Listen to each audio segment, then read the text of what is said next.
A lot of work has gone into putting this 704 outdoor face-off together, and it has been a heck of an event so far. We've already had 4 games.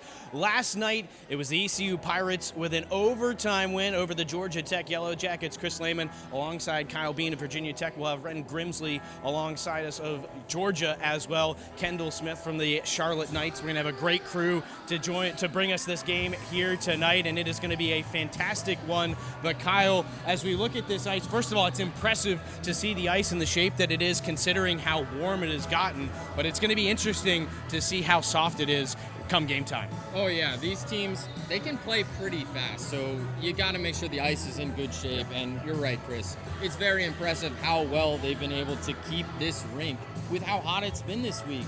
I mean, high temperatures into the 70s. Oh yeah, and we're looking at potentially hitting 80 degrees before that Charlotte and App State game tomorrow night. This is a big event though, and it has continued to grow. As I mentioned, App and Charlotte have kind of been the staple matchup, but it has grown to a bigger event this year. Of course, 6 games, and tonight Virginia Tech and Georgia on this stage. The Hokies have been there before, but for both teams, this is a special moment.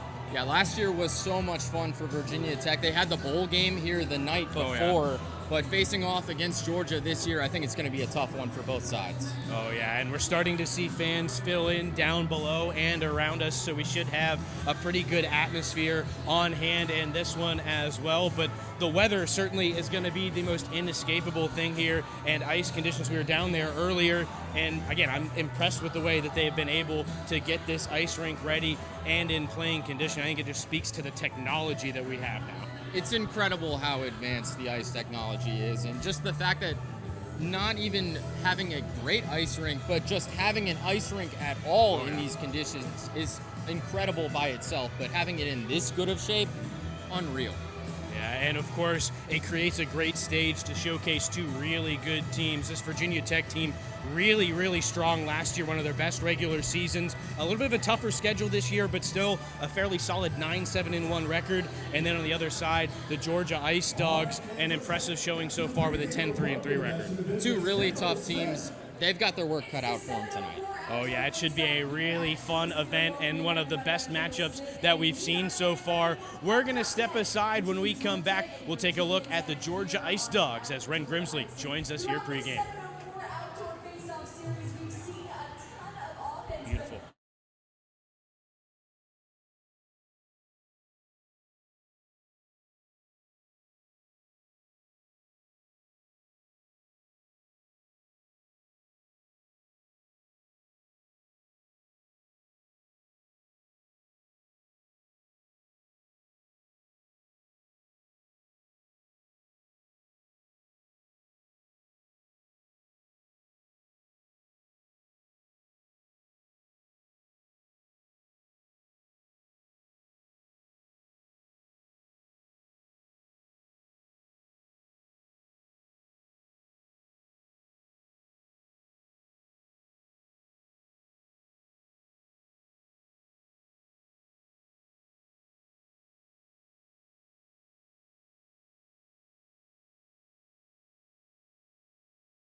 Welcome back to Truist Field here in Uptown Charlotte as we get set for Georgia and Virginia Tech. The 5th of 6 games here at the 704 Outdoor Faceoff. Chris Lehman now joined by Georgia's Ren Grimsley. And Ren, we're going to turn our focus to the Ice Dogs, who are the visitors here in this matchup tonight. We mentioned it before the break, an impressive 10-3-3 record. And of course, we saw them up in the Raleigh area against NC State, a Division I opponent that they took to overtime. It's been a solid start to the season. Yeah, well, the start of the season was really tough for the Ice Dogs, like you mentioned, the NC State game, and then went up to Minnesota, played their club team, and lost 2 up there. But in the past 10 games, they're on a 10-game point streak, only losing 2 games in overtime and winning the other 8. So it's been a really great past 2 months for the Ice Dogs. Oh, yeah, and this is a game you want to come in pretty hot for. And, of course, it's a game you're going to rely on your leaders, both on the bench and on the stat sheet. Who are the Ice Dogs going to be leaning on, particularly up front, to produce tonight? Yeah, this offense has relied on this first line for Georgia.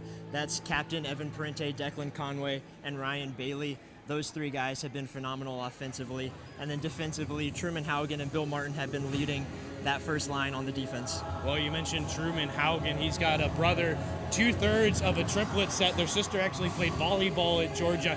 Makes sense when you look at the roster. They're both listed at 6'4", but we're also going to see a Haugen in net. Yes, he's been wonderful all season. He's played every game. It's been really tough on him physically, but he's doing really, really well to start the season. Yeah, he is a big body that is going to be tough for Georgia to solve between the pipes. As you can see behind me, the light show has started as these 2 teams are just minutes away from stepping onto the ice here at Truist Field for an outdoor hockey game in Charlotte, North Carolina. We're going to step aside here one more time. When we come back, Virginia Tech consider the home team, and we're going to preview them on the other side. Hokies and Ice Dogs coming up shortly. Hey everybody, I'm out here at our ice rink at Truist Field, but I want to remind you that this rink won't be here in just a few months. It'll be time for baseball season. The Charlotte Knights season is quickly approaching, and tickets are going on sale soon.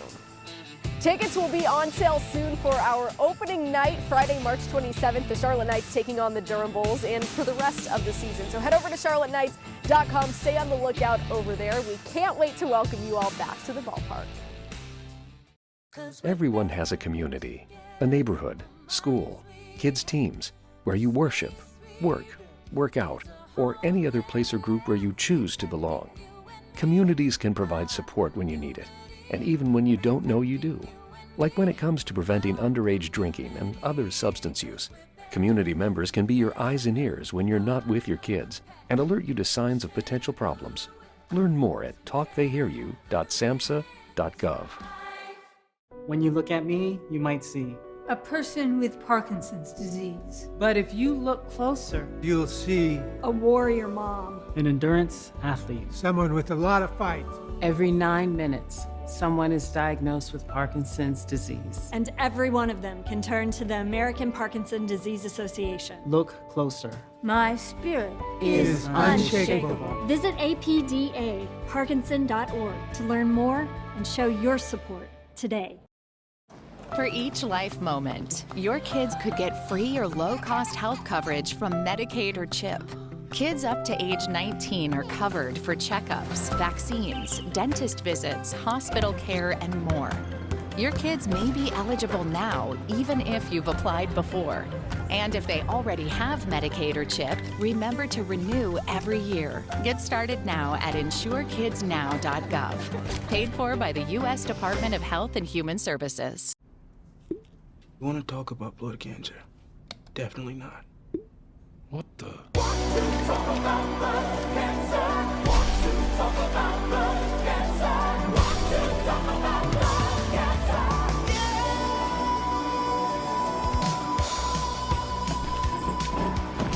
For blood cancer to go away, a blood stem cell transplant is the way. United for patients every day. What does that mean anyway? It means new members on the registry.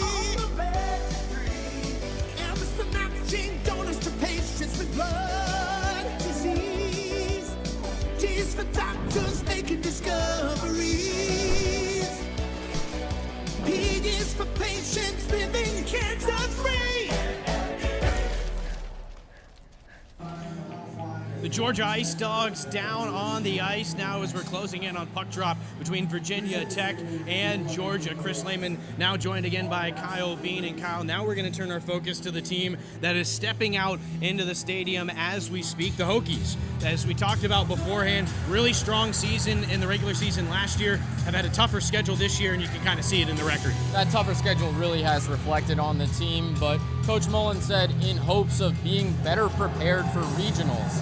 Last year, they weren't really ready for those tougher matchups late in the year, and he wants to make sure that that doesn't happen again this season. Yeah, it'll be interesting to see how they match up against Georgia. These are two really strong Division I teams, but there are going to be a few players you're looking at for Virginia Tech, as we talked about with Wren, that you're going to lean on some leadership. Who are those guys for the Hokies? You've got to look at the front line, particularly Gavin Peduzzi and Cam Kazai, two of the top point scorers in M2 last season. They combined for over 130 points. Cam Kazai's been out with injury for a little while, made it back last weekend. So you've got to lean on your two stars. Well, they're just about set to sing the national anthem here at Truist Field. We'll take one more break and come back for puck drop between Virginia Tech and Georgia here in Charlotte.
Well, the two teams announced, the national anthem has been sung, and we're ready to play some hockey here in Uptown Charlotte. Chris Lehman alongside Kyle Bean will also have Kendall Smith down rinkside during this period as well. And we'll be joined a little later on as well by Ren Grimsley throughout the evening. Should be a fantastic game between Virginia Tech and Georgia. And Kyle, this is going to be, I think, two of the best teams in the Southeast, at least from a Division II standpoint. It does seem like this game could really go either way. It just depends on how each side is playing and how well they can game plan for this matchup.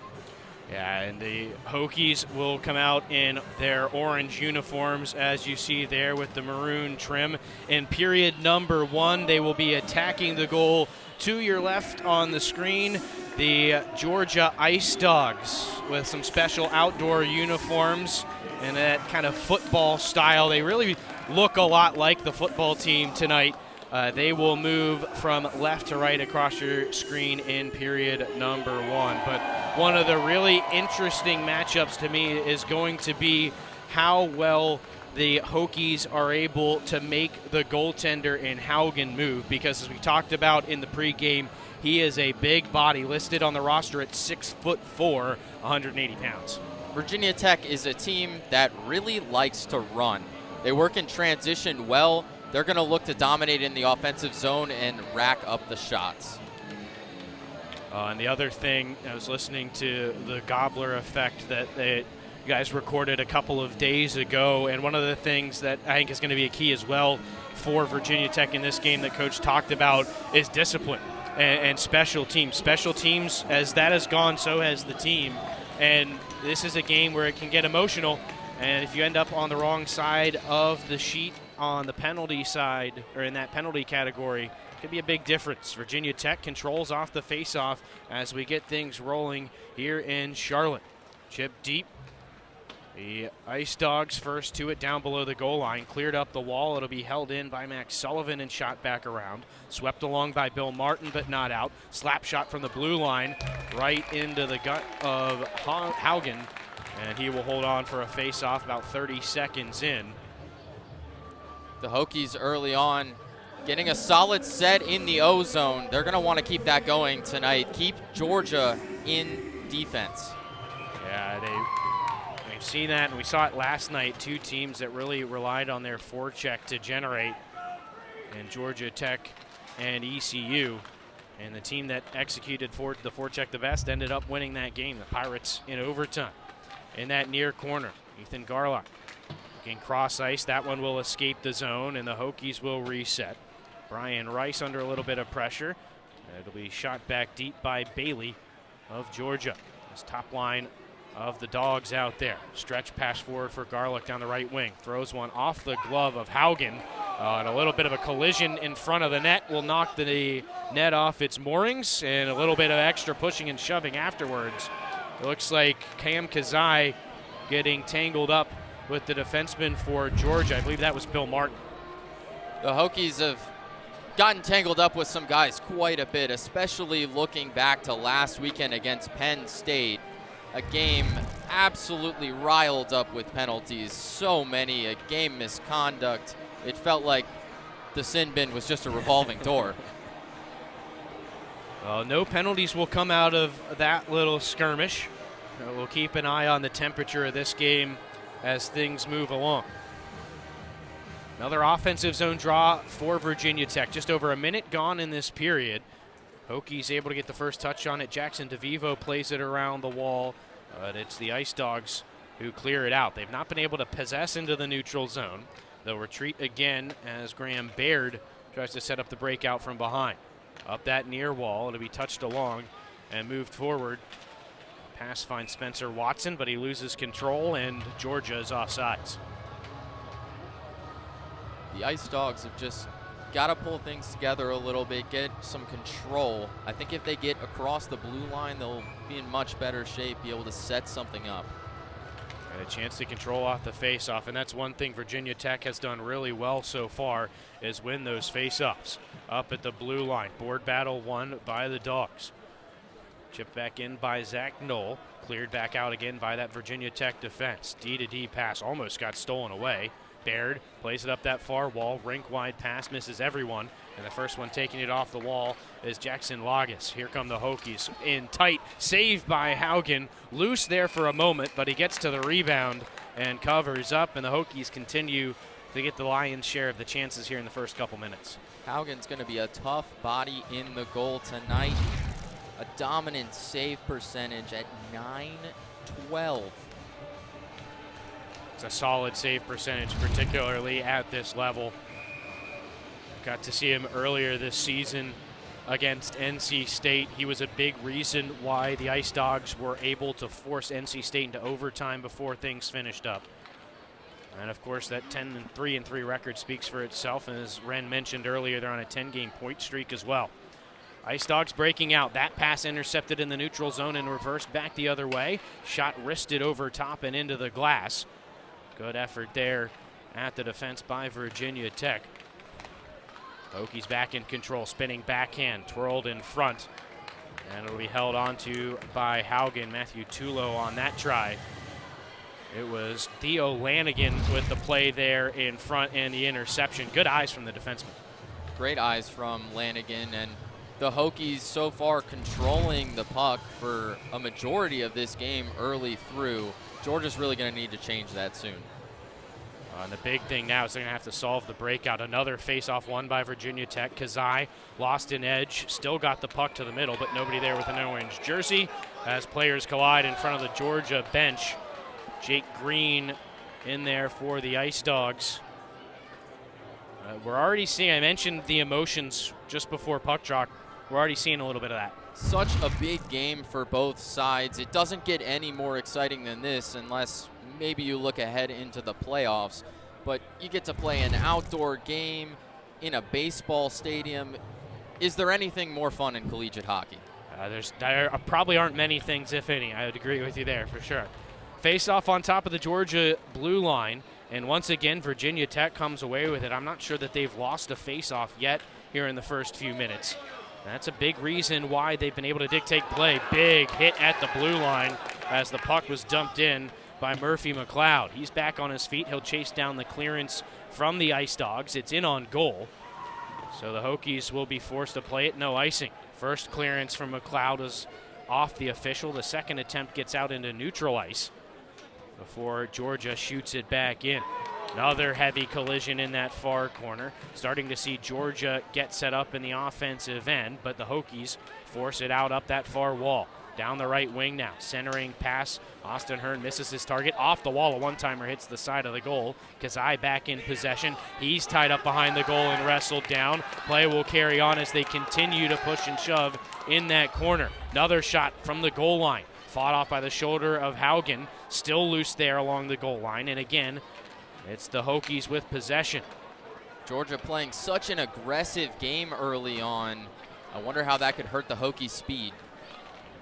Now, it'll be interesting to see how the physicality plays into it. Right now, Virginia Tech all over the Ice Dogs. Shot from the blue line. Wristed just wide off the stick of Max Sullivan.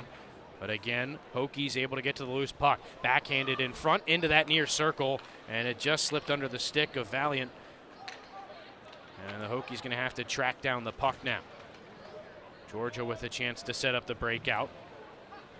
Truman Haugen looking for some time and space. Just doesn't have much of it right now. The Virginia Tech forecheck, particularly in the neutral zone, they have really slowed things down. Haugen under pressure, finds a man up along his own bench. It'll be played across ice for Evan Parente. Shot in deep. Ice Dogs in on the forecheck. Collision behind the goal jars the puck loose. But it's Virginia Tech still coming away with it. Here's Marshall Campbell through the neutral zone. Crosses over the blue line on the right wing. Gliding in, he'll play it off the wall behind and around. It's all the way up to the blue line where it can be shot in and deflected wide. Ewan Andrew wins the battle along the corner. Throws it off a body and into the far side corner now. It'll be steered in front. Hit his skate, still loose there. Hokies have it, and the one-timer from Stewart is wide.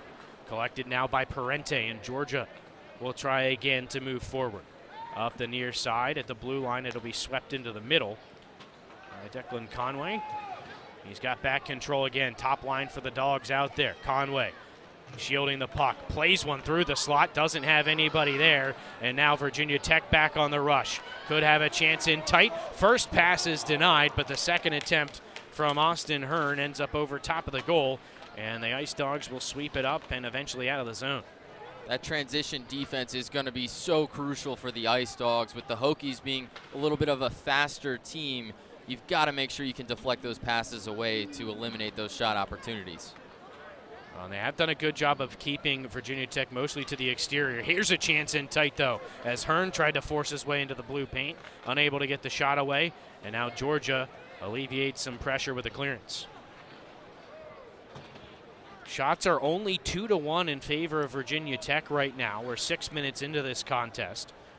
I think, again, that speaks to at least Georgia's defensive prowess in their own zone so far tonight. Now they've got a chance to advance down the right wing. Pass into the high slot intended for Watson, can't connect, and Virginia Tech quickly back up ice. Lots of speed for Kazai. Backhand pass to the middle, and Peduzzi couldn't get to it. Georgia will pool cue it out of the zone before it's shot right back in by Gavin Peduzzi. And again, the Ice Dogs will reset. Ryan Miller looking to the middle. Held in once more by Peduzzi.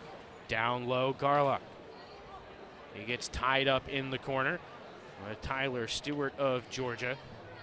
Kazai comes away with it, looks across to the top of the near circle. Wrist shot there, hits a stick and deflects wide. And now the loose puck is in the hands of the Georgia Ice Dogs. Evan Moore through neutral ice. Has a pass deflected back to him, throws it into the middle. It's deflected across to the far side and out.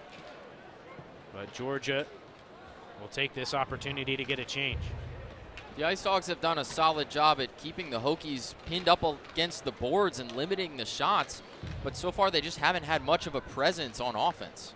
Pass to the slot, ends up deflected wide.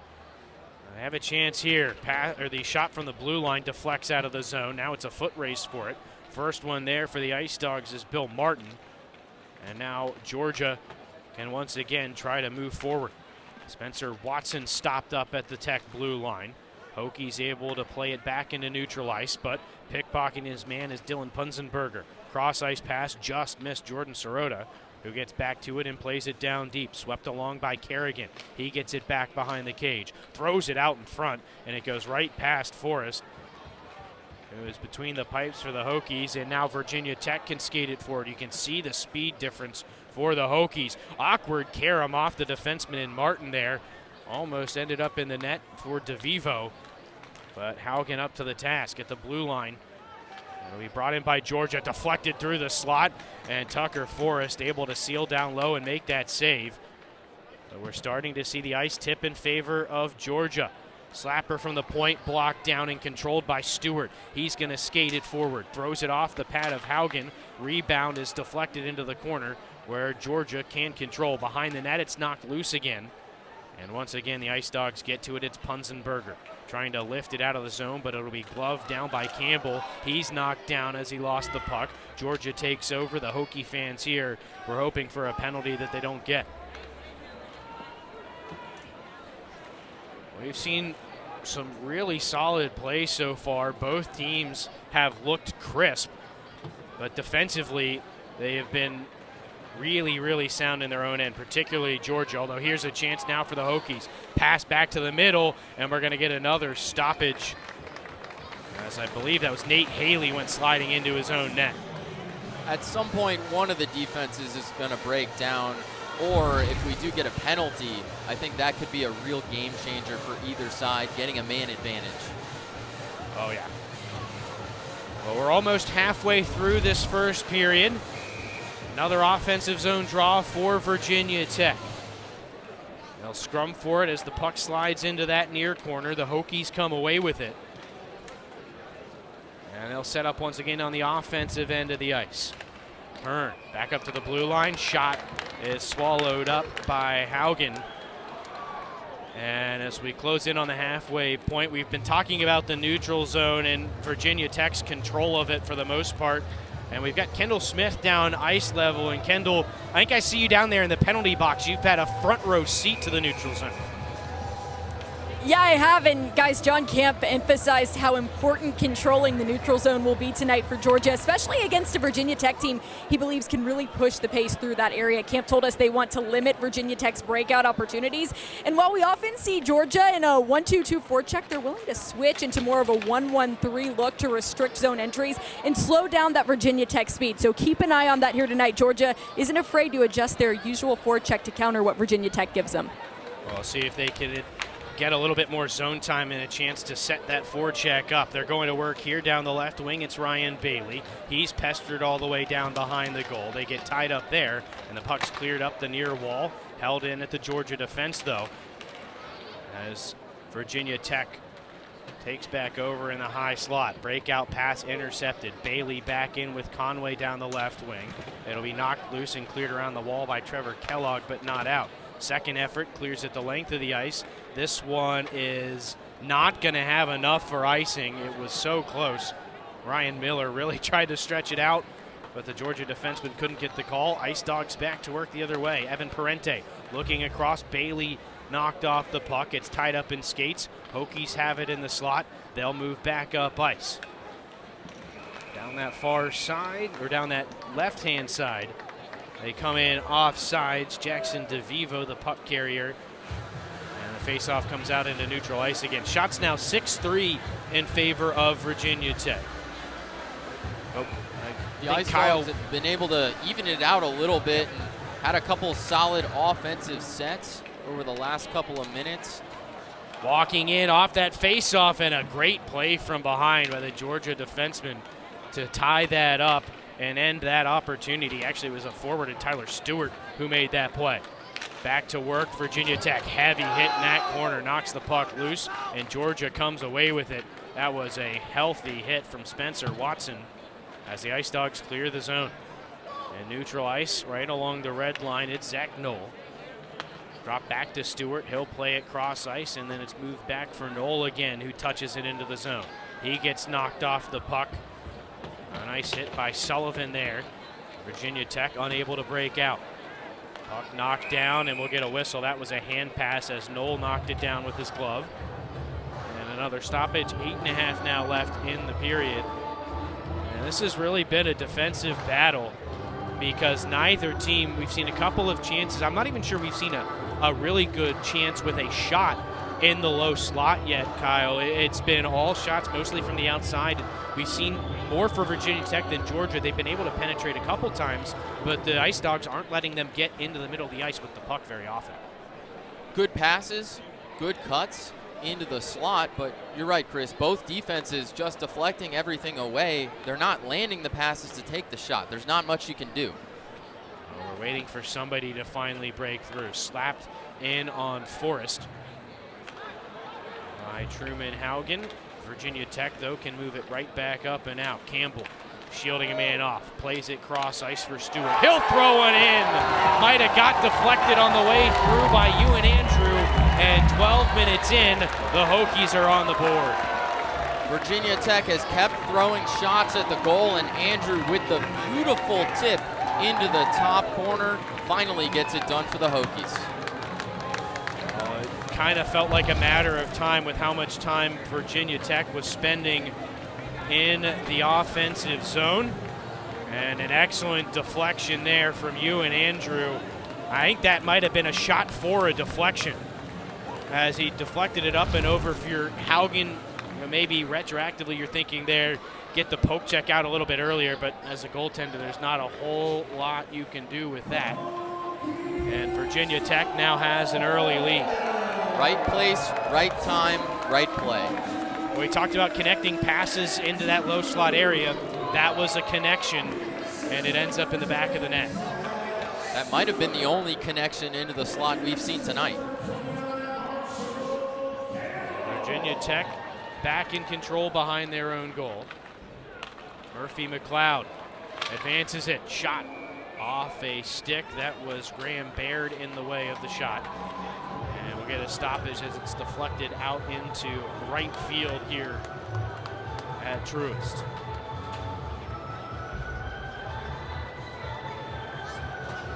Shots now 8-3 in favor of Virginia Tech. But for Georgia, again, the story is just finding a way to get into the offensive end. Those 3 shots really came on just a couple of rushes up the ice where they were able to establish themselves. But the breakout for Virginia Tech, or rather maybe their forecheck, has been much more efficient than Georgia's so far.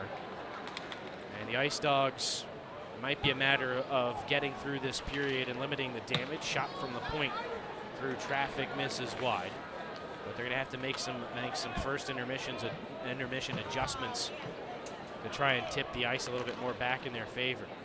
Pass stretched out all the way down. Haugen going to play it. He'll set it up for Larson to sweep up the far wall. Pinching in at the blue line, Max Sullivan plays it back around. Garlock first to it for the Hokies.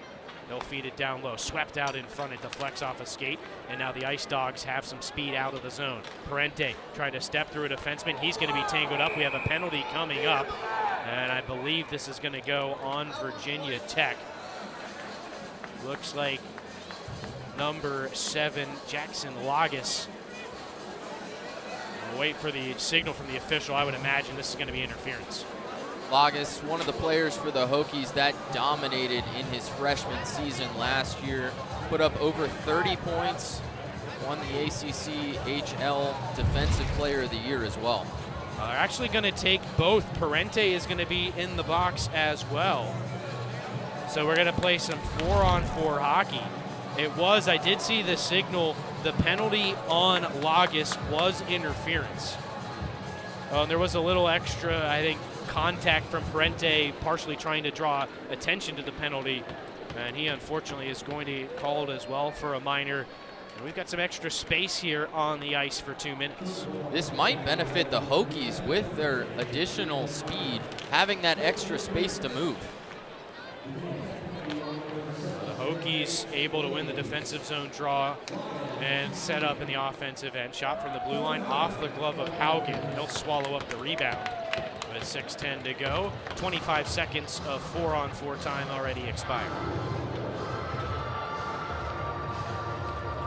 And this might be the opportunity for Georgia. I think the biggest issue, and to me, hockey just kind of in general is a game of space and finding the space. Georgia has not been able to find that in the neutral zone in particular, and I do wonder if less bodies on the ice will help them a little bit, as it's pool cued out of the zone by Charlie Kerrigan. Doesn't win the race to the puck, though, and Virginia Tech is back the other way. Stepping around his defenseman, Cam Kazai, into the corner. He'll be bodied up, absorbs that check, plays it out in front. It's tangled up in the skates of Ryan Miller, and the Ice Dogs defenseman able to skate it out of danger. His breakout pass, though, disrupted by Kazai. Paduzzi there on the follow-up shovels it back into the Georgia zone. And the Dogs will try again. Speed up the left wing. Heavy hit there along the wall by Lanigan as he stopped up Sirota. Hokies back in possession of it. They've got space now up ice. This is Austin Hearn. Dropped off, looking for the feed back from Sullivan. Couldn't connect, but it's Sullivan in that near corner now. He'll play it into the middle, bouncing puck, and now couldn't settle it, but he's back to it below the goal line. He'll skate it up and hand it off along that half wall. Too many Georgia jerseys there, though, and the Ice Dogs will move it back out. They need some fresh legs, though. And it's going to be up to Sirota, pardon me, to kill some clock. Has some reinforcements, and it'll be cleared out by Virginia Tech. Haugen, they came out to play it, might have negated icing there. As Virginia Tech dodged a dangerous chance there. Another big hit at the blue line, this time laid by Georgia's Spencer Watson. And Georgia back in control of the puck, but the Ice Dogs definitely dominating the physicality category. Shot off the glove of Forrest and wide. Chance there from Wyatt McAvoy, who has it again at his own blue line. Pardon me, that's Haugen, who will receive a return pass from his defensive partner. Pass into the middle. Pinballs around. Eventually Parente comes away with it. He'll skate down the right side, circling behind. Played in front off the stick of Forrest. And Virginia Tech will clear it out of the zone. Graham Baird playing catch with his defensive partner Larson. Back across now, Conway at his own blue line. Looks to the middle of the ice. That pass intercepted by Valiant. And the Hokies coming in. It's a delayed offside call. They're going to have to check up. It'll give Georgia a little bit of space. We are back to 5-on-5 hockey as Parente and Lanigan are both, or pardon me, Lagas are both out of the box. But this game is kind of, that 4-on-4 almost kind of quieted the game down, Kyle. It has. It's been a lot of back and forth from both sides, and neither one has really dominated possession over the last couple of minutes. And they score. Out in front, it's stuffed through Haugen by Marshall Campbell, and Virginia Tech doubles their lead. The Hokies doing the dirty work in front of the net, just being there for the rebounds from Haugen. That's been the difference maker in this game. We'll get another look at it here. The Hokies able to find a man open in front. And that's one of the fundamentals that they try and really hammer home, coaches, particularly at a younger age. The thing there that Campbell does is he gets to the front of the net and he stops. Everybody from Georgia kept gliding below the goal line. It left Campbell all alone, and if you're Haugen in net, there's not a whole lot you can do with a play like that. The Hokies love to post one of their larger players right there in front of the crease. A lot of times you'll see Ethan Garlock doing the same. Ewan Andrew and Zach Stewart, the two assists on that play.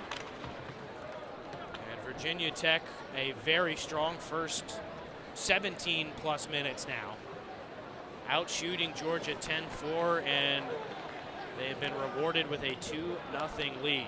Ice Dogs back in down the left wing, floated on goal, and it'll be swallowed up by Tucker Forrest with 2.5 minutes to play. Quite a particularly strong game so far from Ewan Andrew and Marshall Campbell.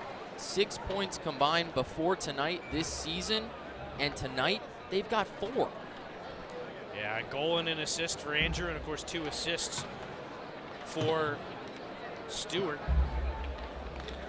Been a heck of a start for Virginia Tech, and they're going to work again. Peduzzi's shot knocks the stick out of the hand of Haugen.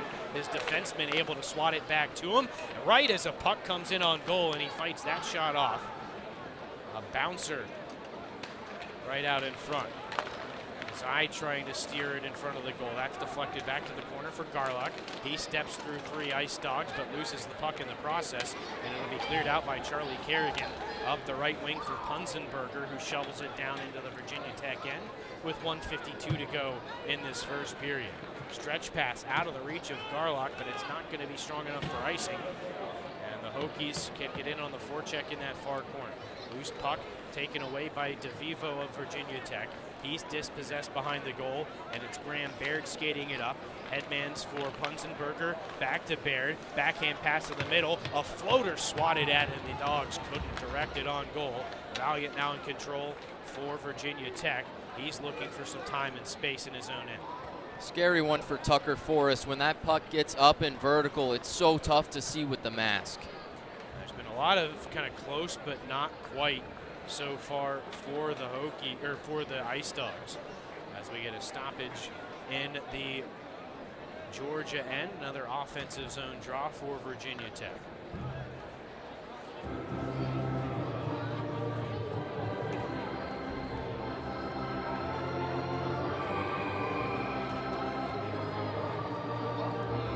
It'll be another glove side of Haugen. Just 1:10 left in this period. Georgia would love just to create some momentum going into the break, because this Virginia Tech team has really kind of suffocated them in their own end. Behind the net, walked them, throws it around in front. Just getting a glove to it was Haugen. Virginia Tech continuing to hem the Ice Dogs into their own end. Backhander bounced out in front, and it'll be melted down by the goaltender Haugen. 45.7 on that first period clock. Virginia Tech has really played exactly into their game plan here tonight. They wanted to have that strong offensive presence. They wanted to dominate possession, force Georgia to play defense, and so far that's really been the case. That's the kind of thing that'll wear your team down if you spend a lot of time, as Georgia's had to in this first period, kind of chasing the puck around their own end. They've done, as we've said, a pretty good job of keeping Virginia Tech out of the middle, saved a couple of goals they've given up, but that's why you just can't give that middle of the ice away, especially against a team like Virginia Tech. As we talked about, tougher schedule, not quite the same impressive record as last year, but you still have the same guys out on the ice making the similar plays. Georgia will ice the puck with 24.8 left in the first. Chance here for Virginia Tech maybe to create one last opportunity before the period's end. They've really loved this glove side of Haugen so far tonight. Both goals coming from that side of the ice. And another thing that we hit on earlier on in the period, but has really continued through most of it, is their performance in the faceoff circle. They have won the majority of them. One here, Kazai stepping in front, dances into the middle, and he slides it wide of that near post. It'll be shoveled up the wall, but held in by Jackson Lagas of Virginia Tech. Hokies with pressure along that near wall. It'll be cleared back out one last time, but a miscue, and one final chance here for Georgia. At the end, they score! A miscue, and with 3 seconds to go, the Ice Dogs have life in the first period. What a momentum shifter for Georgia. You put one in the back of the net right at the end of the period. This could really carry them into a strong second.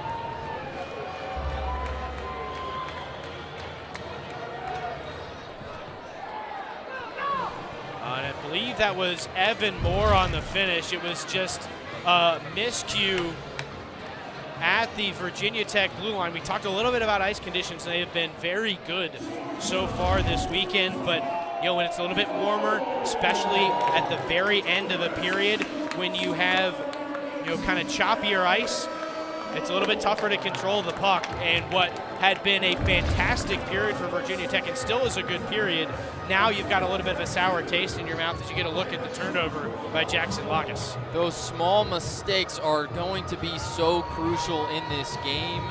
The Hokies have struggled a little bit to get it past Haugen with how many shots they've taken, and those small mistakes are going to come up so big, as we saw right there with Moore's goal.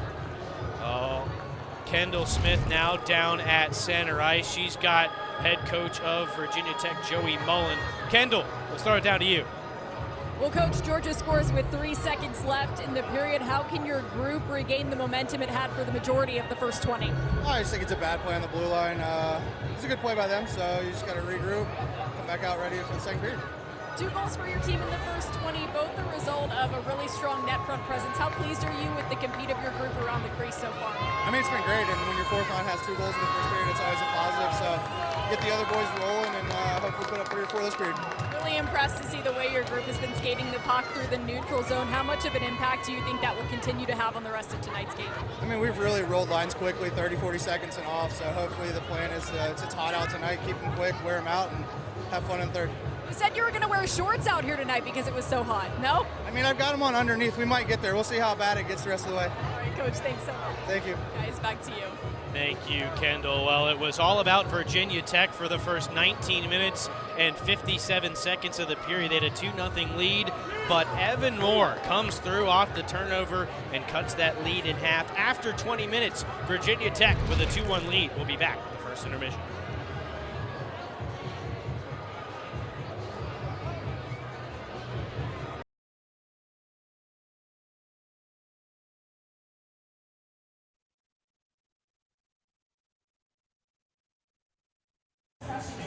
Well, it was an entertaining first 20 minutes, right down to the final 3 seconds.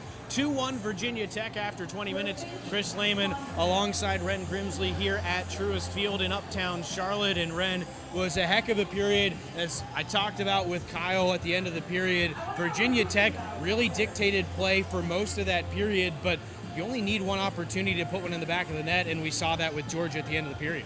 Yeah, Virginia Tech had control of pretty much that entire period, a majority of the time in their offensive zone, and their 2 goals came when Georgia left nobody in the crease to play any defense. So most of the Virginia Tech for that period, but like you said, Evan Moore coming in clutch there with 3 seconds to go. Absolutely. The shot totals, of course, heavily in favor of Virginia Tech right now. They've got Georgia more than doubled up, 13-6 after 20 minutes. So you can't forget about the goaltender in net and Haugen. He's stood tall. There's not a lot he can do about the 2 goals that he did give up. And that shot total is merely a reflection of the dominance that Virginia Tech had in that first period. But like you said, Isaac Haugen has had to come up huge a few times, as well as his brother Truman, who stood in that crease and taken a few shots himself.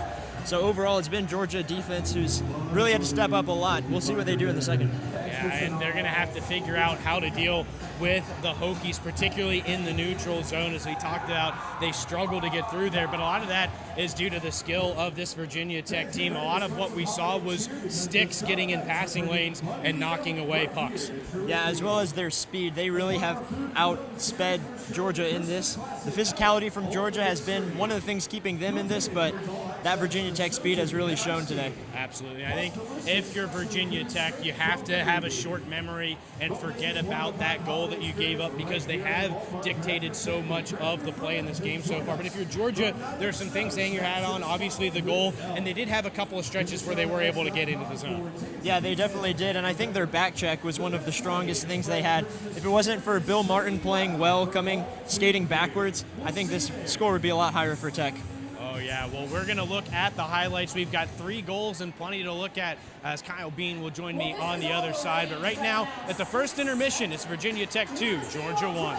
Hey everybody, I'm out here at our ice rink at Truist Field, but I want to remind you that this rink won't be here in just a few months. It'll be time for baseball season. The Charlotte Knights season is quickly approaching, and tickets are going on sale soon. Tickets will be on sale soon for our opening night, Friday, March 27th. The Charlotte Knights taking on the Durham Bulls, and for the rest of the season. So head over to charlotteknights.com. Stay on the lookout over there. We can't wait to welcome you all back to the ballpark. Everyone has a community, a neighborhood, school, kids' teams, where you worship, work out, or any other place or group where you choose to belong. Communities can provide support when you need it, and even when you don't know you do. Like when it comes to preventing underage drinking and other substance use. Community members can be your eyes and ears when you're not with your kids and alert you to signs of potential problems. Learn more at talktheyhearyu.samhsa.gov. When you look at me, you might see a person with Parkinson's disease. But if you look closer, You'll see A warrior mom. an endurance athlete. someone with a lot of fight. every 9 minutes, someone is diagnosed with Parkinson's disease. And every one of them can turn to the American Parkinson Disease Association. Look closer. My spirit is unshakable. Visit apdaparkinson.org to learn more and show your support today. For each life moment, your kids could get free or low-cost health coverage from Medicaid or CHIP. Kids up to age 19 are covered for checkups, vaccines, dentist visits, hospital care, and more. Your kids may be eligible now, even if you've applied before. And if they already have Medicaid or CHIP, remember to renew every year. Get started now at insurekidsnow.gov. Paid for by the U.S. Department of Health and Human Services. You want to talk about blood cancer? Definitely not. What the?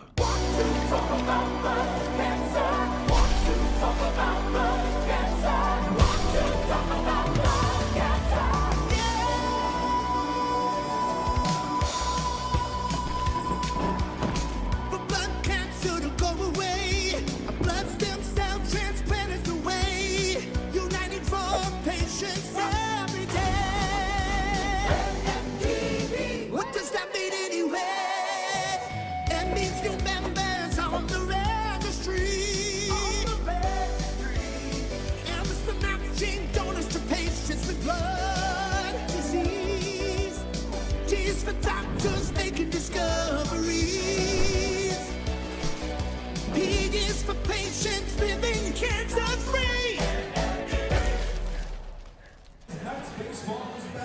Welcome back here to Truist Field in Uptown Charlotte. Chris Lehman now joined by Kyle Bean as we take a look at the highlights from period number 1. And we've got 3 goals to take a look at here. And Kyle, for Virginia Tech, they were the ones who got on the board first and were able to take advantage of some empty space in front.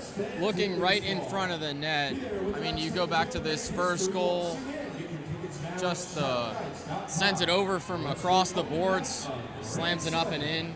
You can't ask for much more from the Hokies right in front of the net.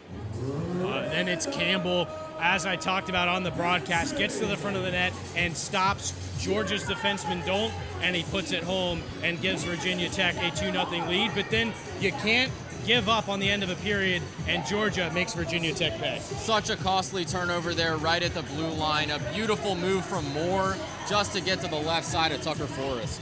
Absolutely, and we get another look at it here. That's one thing to keep an eye on. Of course, we've talked plenty about ice conditions, but it's going to continue to be a storyline. You can only do so much when it's almost 70 degrees. The low temperature tonight, which will probably be around 2 or 3 in the morning, is 60 degrees in Charlotte. So with warm temperatures down at ice level, the ice is going to get a little bit choppy, and so you got to be careful at the end of periods like that. Might be the only hockey game you probably wish you had shorts on for. We heard from Coach Mullen right at the end of the period, and he said he might bring them out. Yeah, it'll be interesting to see because, as I talked about there, temperatures not going to get a whole lot lower than they are right now, and that's going to play an impact, particularly at the ends of periods, and these two teams are going to have to be careful. But I think the other thing to look at in this game is the goaltending. Both goaltenders have been solid. Yeah, they have Haugen, just an absolute brick wall in front of the net. He's so big, it's tough to get anything around him, and Tucker Forrest, highly skilled as well. It's been tough for both sides to just get anything through. Absolutely. Well, we are closing in on the start of the second period. I'm going to hand the mic off to Ren Grimsley when we come back as he and Kyle take a look ahead at period number 2. Right now, it's 2-1 Hokies after 20 minutes.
Welcome back into Truist Field. Kyle Bean here with Ren Grimsley. And Ren, the Hokies dominating the first few minutes of possession here at this game. Yeah, definitely. They had all the offensive zone time, really applying pressure to this Georgia D and to Isaac Haugen, eventually netting 2 in just from the sheer amount of shots they had, almost doubling Georgia's shot total. And the Hokies having returned this season for the outdoor game. They were here in Charlotte just last year, played against North Carolina last season, potentially having a little bit of an edge there. Yeah, you might think that could be a factor in this, as Georgia not used to playing outdoor games, and Virginia Tech, like you mentioned, played here last year. Also about an hour more travel for Georgia, maybe a little bit of bus legs there, but that's pretty much not a factor after 20 minutes of playing. Yeah, a lot of different factors here contributing to this game, but Georgia able to add one right there at the end of the period, just 3 seconds remaining, potentially a momentum shifter as we head into the second. Definitely, what seemed like a full period of Virginia Tech, getting that goal by Evan Moore can just do so much for your offense, bring so much confidence to your team, and we're going to see how that transitions into the second. It could be a big one, or will the Hokies pull it back together and put a few more in the back of the net? Now, I'll have the call with Ren here for the second period. Join us back after the rest of the first intermission here in just a few minutes. Hey everybody, I'm out here at our ice rink at Truist Field, but I want to remind you that this rink won't be here in just a few months. It'll be time for baseball season. The Charlotte Knights season is quickly approaching, and tickets are going on sale soon.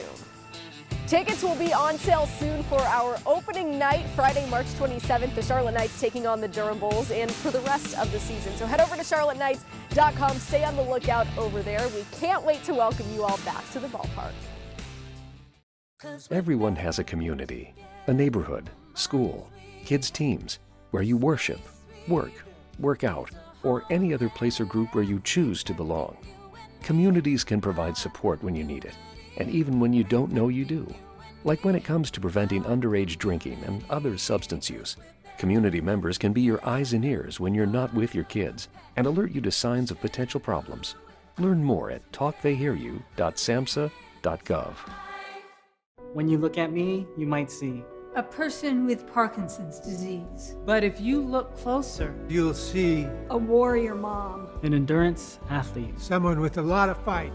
every 9 minutes, someone is diagnosed with Parkinson's disease. And every one of them can turn to the American Parkinson Disease Association. Look closer. My spirit Is unshakable. Visit apdaparkinson.org to learn more and show your support today. For each life moment, your kids could get free or low-cost health coverage from Medicaid or CHIP. Kids up to age 19 are covered for checkups, vaccines, dentist visits, hospital care, and more.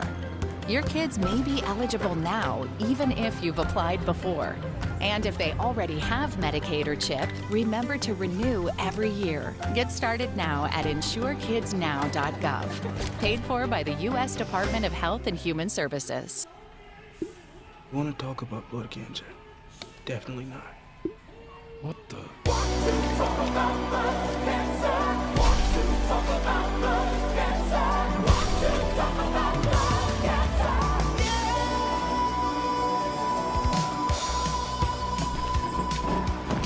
For blood cancer to go away, a blood stem cell transplant is the way. Uniting for patients every day.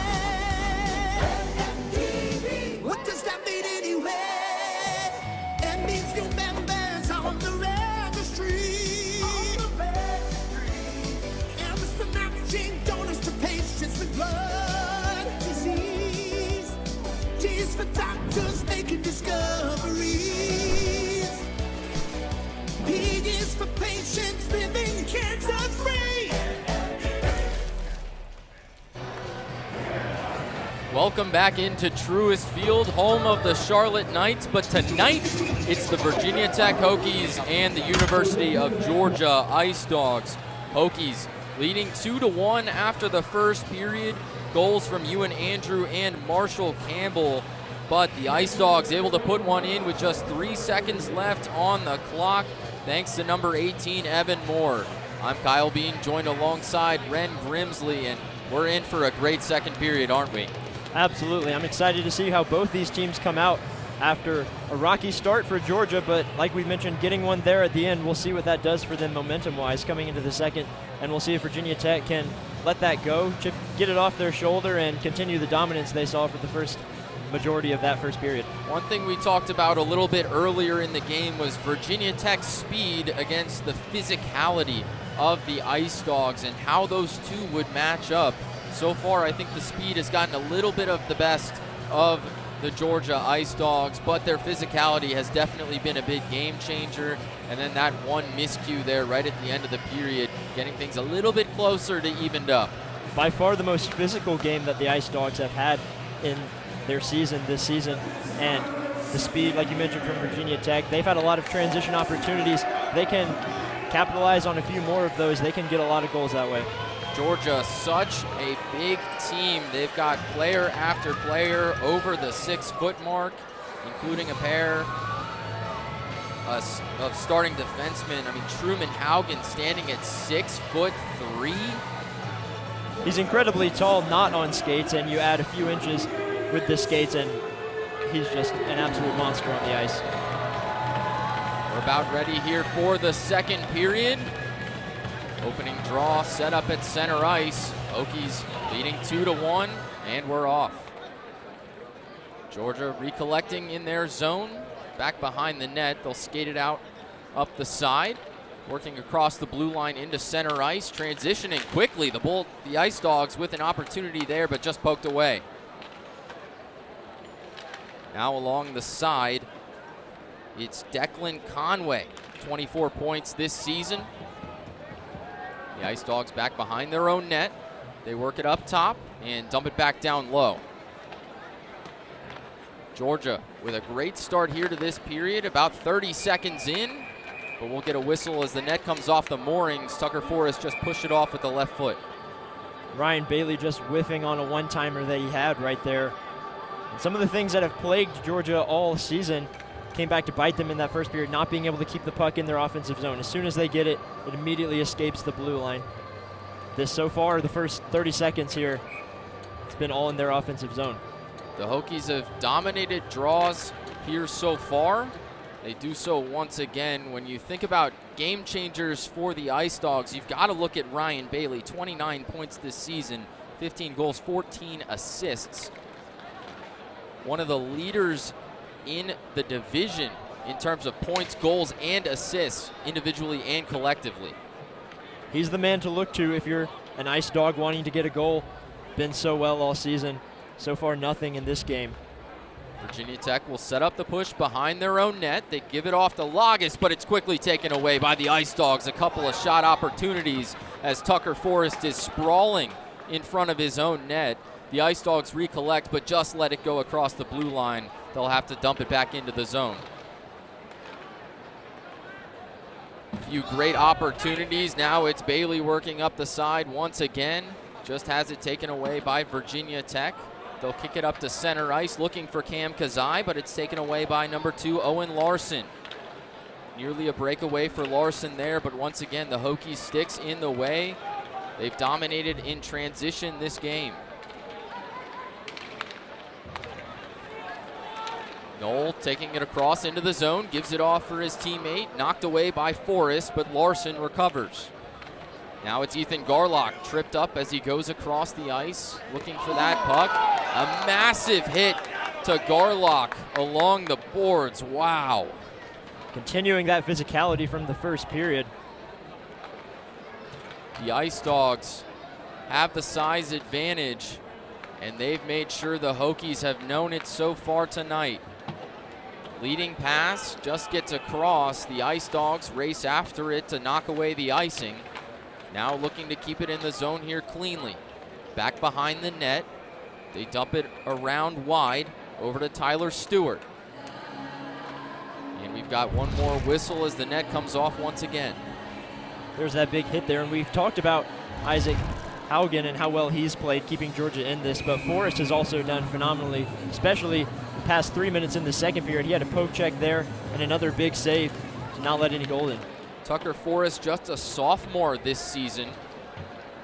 He played about once a week last year for Virginia Tech. Him and Ian Key would alternate games. during his freshman year, a very talented goaltender. Allowed just one in so far here tonight. Now the Hokies with a little bit of presence in the offensive zone. They look into the slot for DeVivo, but it's knocked away. The Ice Dogs working up the right side. Punzenberger had it taken away. Now Virginia Tech looks to move in transition. DeVivo up from the point, shot wide left. And Virginia Tech up to collect along the boards, but it's knocked away all the way across. We'll get an icing here on Georgia. DeVivo's had a huge impact on this game. No goals to show for it, but he's been all over the ice offensively and defensively. Big play there. Just one goal on the season for DeVivo. He's had a lot of breakaway opportunities over the course of the year. Just hasn't quite been able to punch them through.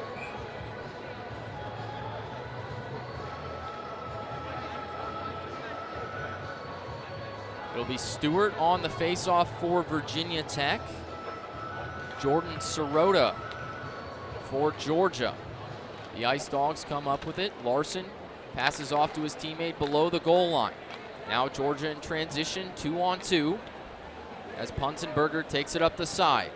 Forrest bats it into the sidewall, and Virginia Tech will take it away in front of their own net. The Hokies working with speed. They'll swing it around the net. Marshall Campbell now up top to the blue line, shot wide left, and Lagas will race after it to retrieve.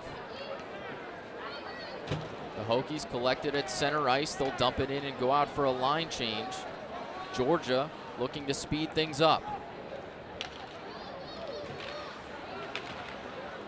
Along the side, now working into the center ice. Virginia Tech is look to limit those opportunities this season. That's one area they struggled earlier in the year, giving up shots right in front of the net as Georgia sends this one wide to the right. Hit up against the wall as Brian Rice collects behind the net for the Hokies. Not able to clear it. Georgia mishap on the stick handling, and it's cleared out by Austin Hearn. The Ice Dogs dump it in, but it's Brian Rice back in the circle. Feeds it up, looking for Tulo. And the Ice Dogs get the icing. We'll bring it back the other way. And defensively, Virginia Tech, like you mentioned, not giving up those shots in the middle of the ice. You could see basically they had all 5 skaters right there in the slot, and Georgia had nowhere to go with it. They stripped Truman Haugen of the puck, and it went the other way. Great defense to just clog up that middle by the Hokies. The Ice Dogs have done something very similarly this game as well, just keeping the Hokies pinned up against the boards. It's made a big difference in terms of the shots on goal. Tulo looking up for Hearn, just gets away from him, but it's on net to Haugen. He'll have to play it. Now Georgia looking to clear. Virginia Tech tripped up just in front of the blue line. Gavin now went down slipping on the ice. It's a one-on-one. Georgia will slow it down. Leaves it off for a teammate. Now the Ice Dogs losing possession. It's Austin Hearn who will bounce it off the boards. Up for the Hokies. A pair, Drew to Correa working towards the zone. And just not able to get it in there. As we've got a whistle here near the Dogs' goal.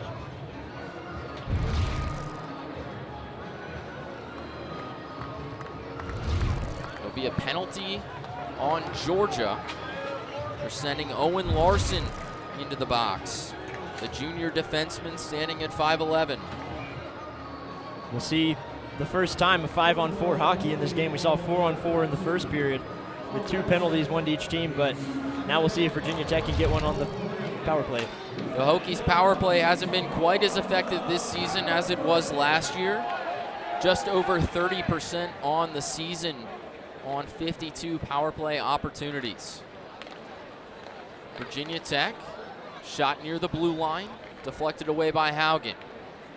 Now it's Lagas up top, over to now in the circle, looks for the centering pass, it's deflected away into the boards. The Hokies now below the goal line, running a different power play set. They send it back to the circle, cross pass to now, whiffs on the shot. Lagas up top, over to now on the side, centering pass once again. and Garlock wasn't able to stuff it through. The Ice Dogs with a crucial takeaway. They'll just get it across into the neutral zone, and Virginia Tech will have to collect. Lagas speeding up with a defender behind him. It's Zach Knoll. Lagas up the side, circles the net with Haugen. Works up to the point, far side circle pass. Now across to Peduzzi, pass into the center. Now had it knocked away into the boards. Another shot opportunity there, wide to the left. The Ice Dogs just able to clear it out to the red line, recovered by Tulo. And that's an offsides for the Hokies, a costly one here on the power play.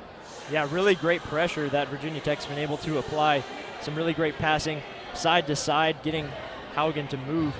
Unable to get a shot off that was super effective, but overall they've done really well, and Georgia's gotten the puck out of the zone when they needed to, now being one of those times. 36 seconds on the power play, just over 13 minutes remaining here in the second. Brian Rice for Virginia Tech swings it across. It's tipped in by DeVivo. The Ice Dogs looking to recover below the goal line. A Hokie on the ground. They do get it across, and it's over to Tucker Forrest. He'll play it to the side. Looking there for Max Sullivan. Virginia Tech speeding things up as the power play is about to come to a close. A shot there from Brian Rice, swallowed up by Haugen. Just 3 seconds remaining on the man advantage. Power play has been a huge part for Georgia this season. They've done really, really well at limiting those power play goals for other teams. And as you're seeing now, with only 3 seconds to go, just not allowing Virginia Tech anything easy. They're really having to work for everything that they've gotten. The Georgia PK sitting at just over 55% this season. As Larson prepares to exit the box, we're back to even strength. Georgia pushing it up, but it's taken away by the Hokies. Zach Stewart backhand shovels it in, but the Ice Dogs quickly kick it out to center ice, and we've got another whistle here right at the red line. Looks like the puck may have hit a player sitting on a bench. We'll have a face-off in neutral ice. But this Georgia team looks night and day, completely different from they did in the first period. They've had a lot of really good chances, especially really early in this period. I don't know what Coach Camp told them in the locker room, but it's been effective. It's clear that that goal from Evan Moore was crucial as well, getting a bit of momentum, keeping the Ice Dogs in the game late in the first period. Now Georgia up the left side. They try to sneak it past Forrest, but it's knocked away. Centering pass there to Ryan Bailey, had it taken away. And we've got another whistle out on the ice. Going right back to the penalty kill are the Ice Dogs after what will likely be a tripping call right in the middle of the ice.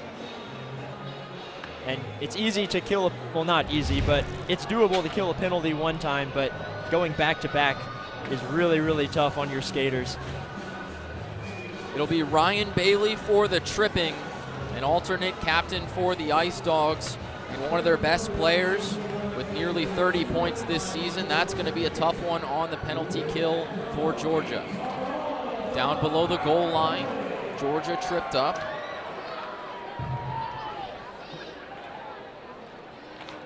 And the Hokies working down low. Cam Kazai defended there by Martin. Goal line extended, the Hokies keeping it down low. Georgia limiting the shots as that one goes wide to the left. Bounced around off the board, swung around the low side. Peduzzi now at the point, lets it fly. It's wide right, Virginia Tech recovers just behind the net, trying to stuff it home. And he's laid out on the ice by the Ice Dogs. We'll kick it down to Kendall here to talk a little bit more about the ice conditions so far tonight.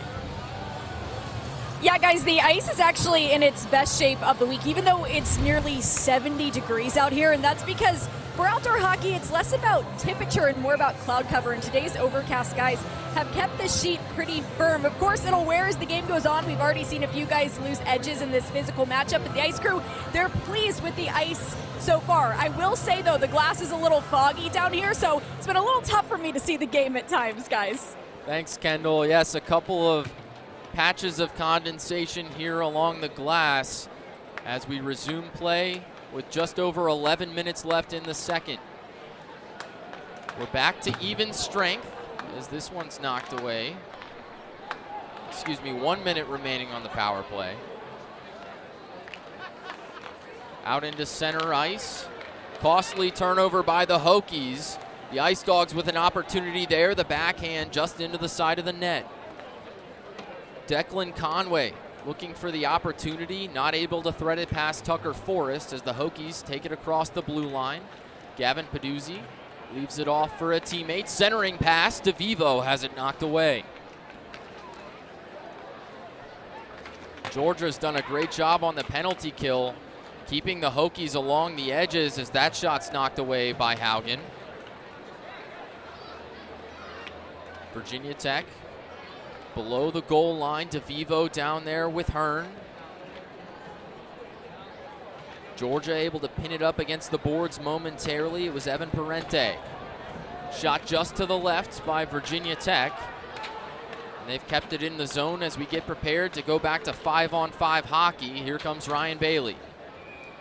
Shot there just above the circle, and some players colliding there as we'll get a whistle and a stoppage of play. Both teams going to take all their skaters on and replace them. And Georgia certainly seemed to be the aggressor in that altercation after the whistle. They do not need to get another penalty kill. It hasn't been too costly to them for them yet, but it could be a big one. Virginia Tech, that speedy team with an extra player on the ice, could be deadly, but so far Georgia has fared quite well on the penalty kill. Ewan Andrew looking to backhand center. He's pinned up against the boards.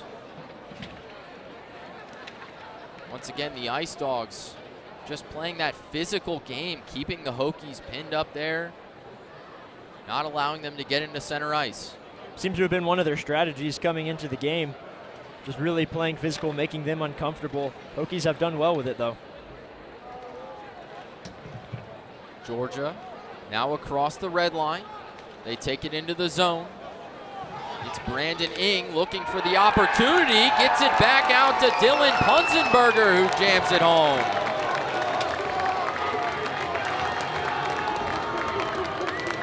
Well, no Hokie there at the crease to break up that pass. It's what we saw with the 2 goals that Virginia Tech scored. Similarly, Georgia had nobody to play defense right there in front of the crease. And on that one, Dylan Punzenberger coming down from the blue line, tracks that one in. So you see here a great awareness to get that back. Punzenberger, wide open shot, tying this game up for the Ice Dogs. What a goal from Dylan Punzenberger. Brings it up to 2-2 here with 9:09 remaining in the second period. Georgia wins the draw at center ice. They just get it back across as the Hokies dump it in. Haugen will play it behind his own net.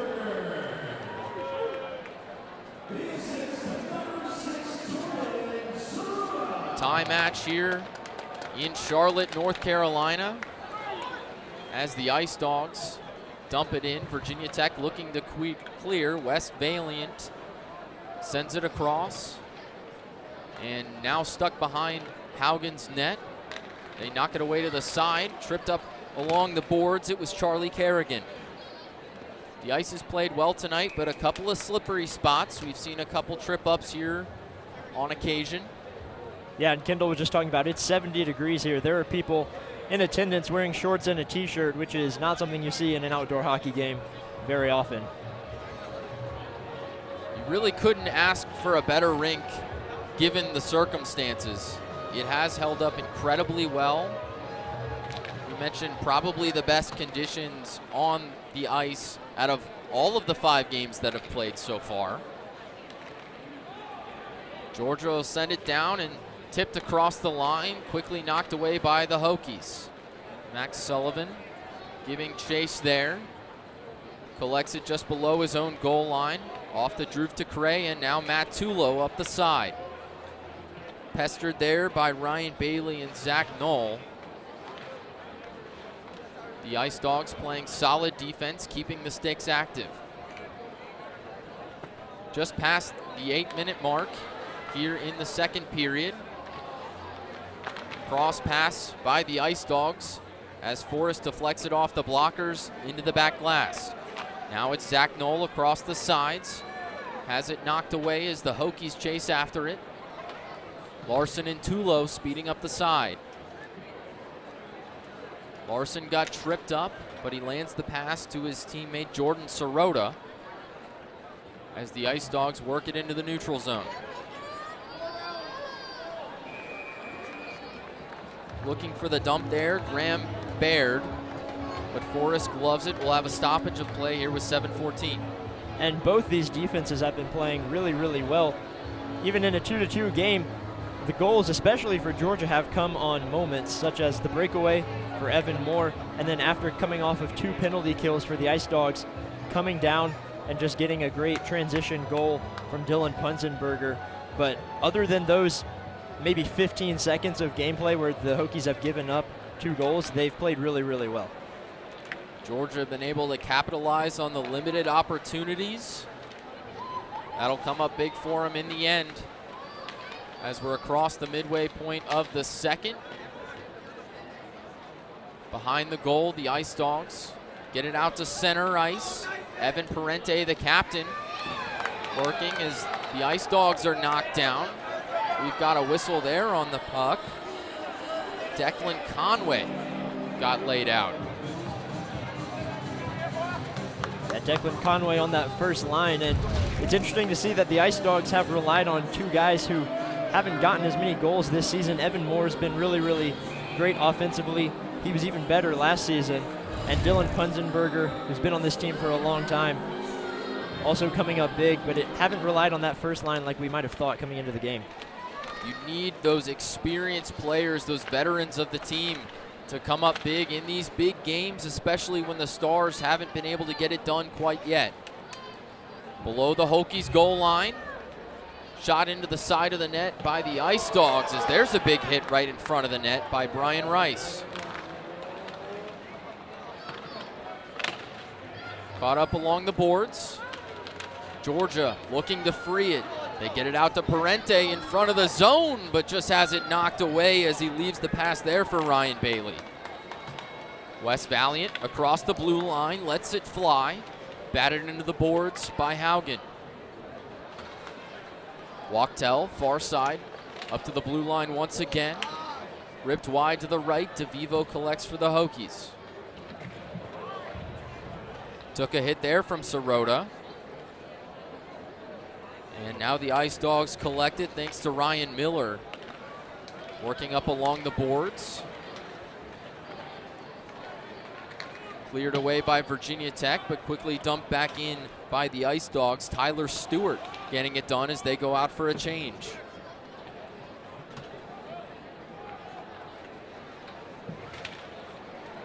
It's Martin chasing after it, battling with Ewan Andrew down below the goal line. Now the Ice Dogs. Cross ice pass, just knocked away by Virginia Tech. Out to the red line, that one nearly tipped into the benches. Nifty move out in the neutral zone. Zach Stewart was trying to get through, able to dump it in as the Hokies keep it there at the blue line. Now back to Stewart, lets it rip. Knocked away by Haugen. Leaves it off for his teammate there, Tyler Stewart.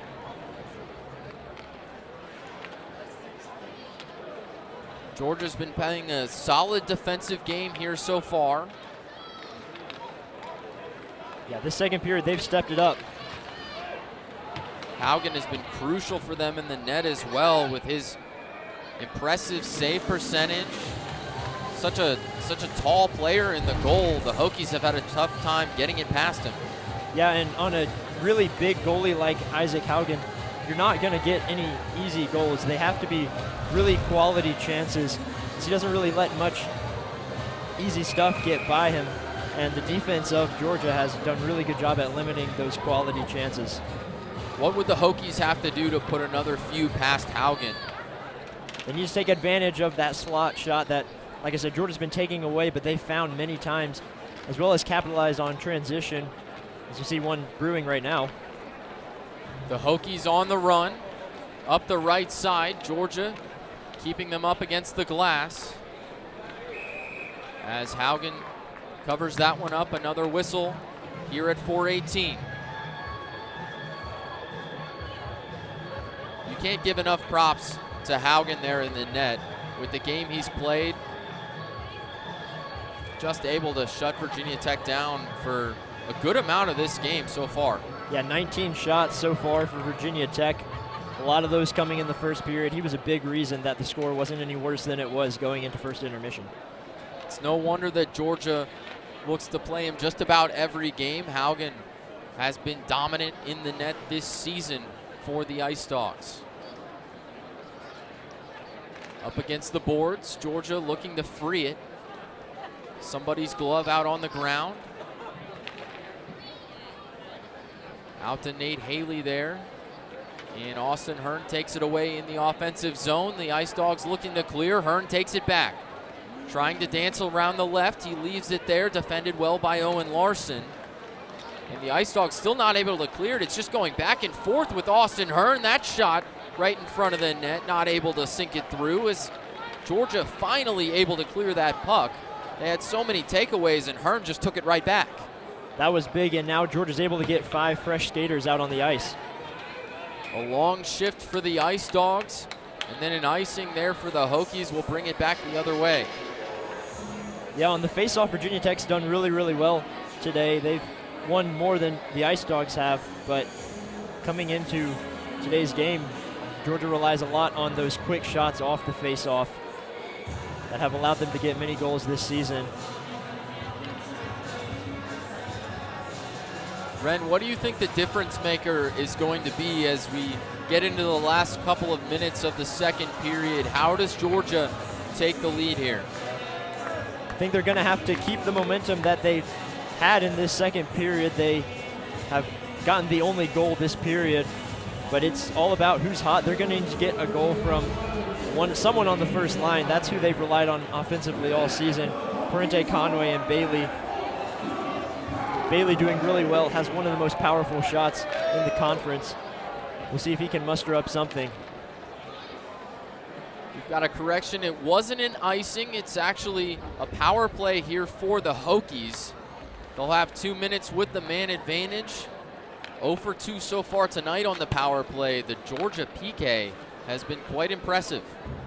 Yeah, it looked like an icing at first, but on this power play, especially late in the period, we'll see if Virginia Tech can just wear out the skaters of the Ice Dogs. Spending 4 minutes already on the penalty kill. Now it'll be 6 after this. It's Lagas with the puck at the point. Drops it into the circle there for Gavin Now. Lagas back to the point. Back to Now. They're playing catch. Lagas sends it from the point. Wide to the right. Virginia Tech looking to recover. And Lagas collects at the blue line. Sends it to the other side this time and taken away by the Ice Dogs. Looking to clear it, and they do. Speeding across. Not able to mount the odd man rush, but they'll bring it back thanks to Truman Haugen and recover, kill off some time as they dump it down low. Virginia Tech, pass up to the blue line, knocked away by Georgia once again. The Hokies will collect it below their own goal. And Max Sullivan, pass up to Tulo. Takes it across the blue line, speeding up the edge. He's defended there by Graham Baird. Shot from the point. Hearn not able to stuff it through down low. Swings it across the boards to Rice. Virginia Tech, more commotion in front of the net. That's one thing they love to focus on during the game. A couple hits there between Rice and Parente.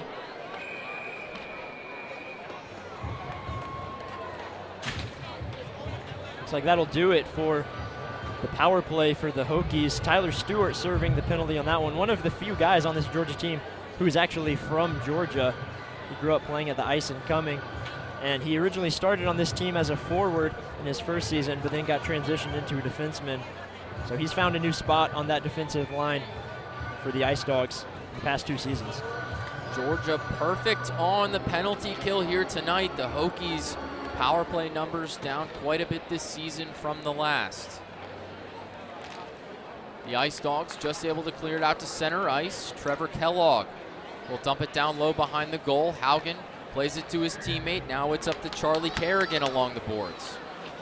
The Ice Dogs slow it down momentarily, stopping on a dime. Now it's Punzenberger along the boards. Looks for the centering pass, but taken away by Virginia Tech. The Hokies back with McLeod. Looking up for Ewan Andrew, but that one's knocked away. The pass off the boards, a bit off the money. Punzenberger from right where he made the other goal. Tough shot into the boards there from Zach Stewart as the Hokies look to push. Nice defense from the Ice Dogs. Able to keep it along the boards as we're under 30 seconds remaining here in the second. These last seconds of a period are so crucial. We saw a goal from Georgia at the end of the first with 3 seconds to go. Georgia's also been bitten a few times, letting goals get away from them at the end of a period, including a game against Michigan State earlier this season, which they tied it up with 3 seconds to go in the game. So playing the full 20 minutes and not transitioning into the intermission early. The Ice Dogs have played quite a few overtime games, though, if this game does go that far. They've been fairly successful in those, but now the Hokies put it through once again. It's Matt Tulo for Virginia Tech. And that's what happens when you have 6 whole minutes of penalty killing for the Ice Dogs. The skaters are probably tired after full 20 minutes of skating and then just thinking about intermission, like I said pretty much a few seconds ago. Letting one get by Haugen and taking the lead for the Hokies. The Ice Dogs had one late in the first period, and the Hokies do it here in the second with 9.2 remaining. The draw at center ice, Virginia Tech wins it. Cam Kazai speeding up the side. That one knocked away into the glass. There's 3 seconds left. Haugen posted up along the pipes as we get the buzzer at the end of the second period. Virginia Tech this time able to capitalize with less than 10 seconds remaining. Yeah, much needed for the Hokies. Now feeling good going into intermission, up 1 goal like they were in the in the first period. You've got to go back to that big game changer, though, from Punzenberger. Able to even up the game, though, for quite a bit of the second period on that shot from the side of the circle.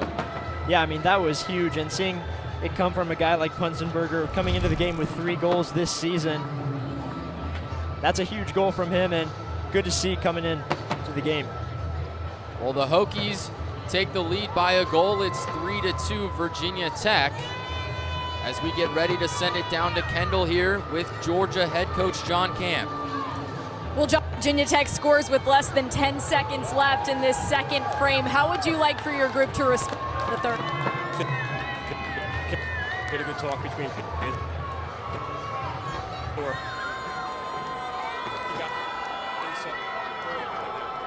mentioned the talk that you had during the first intermission. Yes, I would agree that your team came out here a completely different dynamic in the second period. What did you tell them in that first intermission? Just more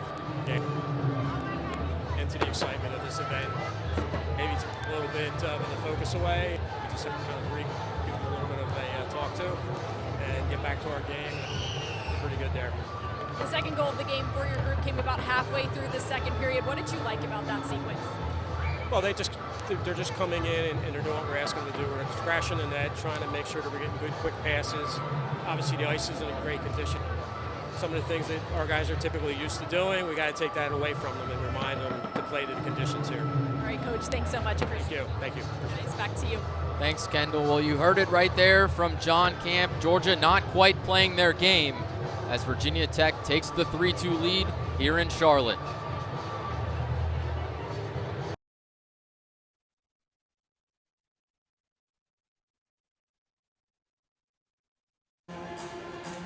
Welcome back to the 7:04 outdoor face-off. Kyle Bean here with Ren Grimsley as the Hokies take the 3-2 lead here at the end of the second period. Now Virginia Tech once again dominating possession there for a large majority of the period. The Ice Dogs on the penalty kill 3 times. Yeah, especially in that second half of the period, it seemed like it was all Virginia Tech. Georgia may have used some of the momentum coming off the late goal from Evan Moore in the first period to come into the second period and play a little better, clean up some of those passes, but eventually it wore off. Part of that, like you mentioned, probably because of 3 penalty kills that they had to serve, 2 of them being in the first half, and those skaters just got tired for Georgia. But the Ice Dogs were able to capitalize thanks to Dylan Punzenberger along the side of the circle. A big one for them as they evened it up to 2-2. Yeah, and excellent awareness from Jordan Sirota, who was given the assist. He's one of the quickest skaters on the ice for the Ice Dogs, and he was able to get that one to Punzenberger, who was flying right down the blue line. Great awareness from both of them, able to tie the game up. Crucial goal there for the Ice Dogs, but Virginia Tech capitalizing with under 10 seconds, similar to how Georgia did back in the first period. Matt Tulo stuffing it home there late in the second. Yeah, Tulo able to just find an open lane, one that Georgia doesn't give up much in the center of that ice. Like we mentioned, both teams doing an excellent job covering the slot defensively, but Matt Tulo able to get one, probably because of those tired skaters for Georgia, and able to take the lead for Virginia Tech going into the second intermission. Now, Ren, you talked about how the Georgia skaters are quite tired, especially after the penalty kill. What do they need to do headed into the third to clean up their game and make sure their legs stay fresh?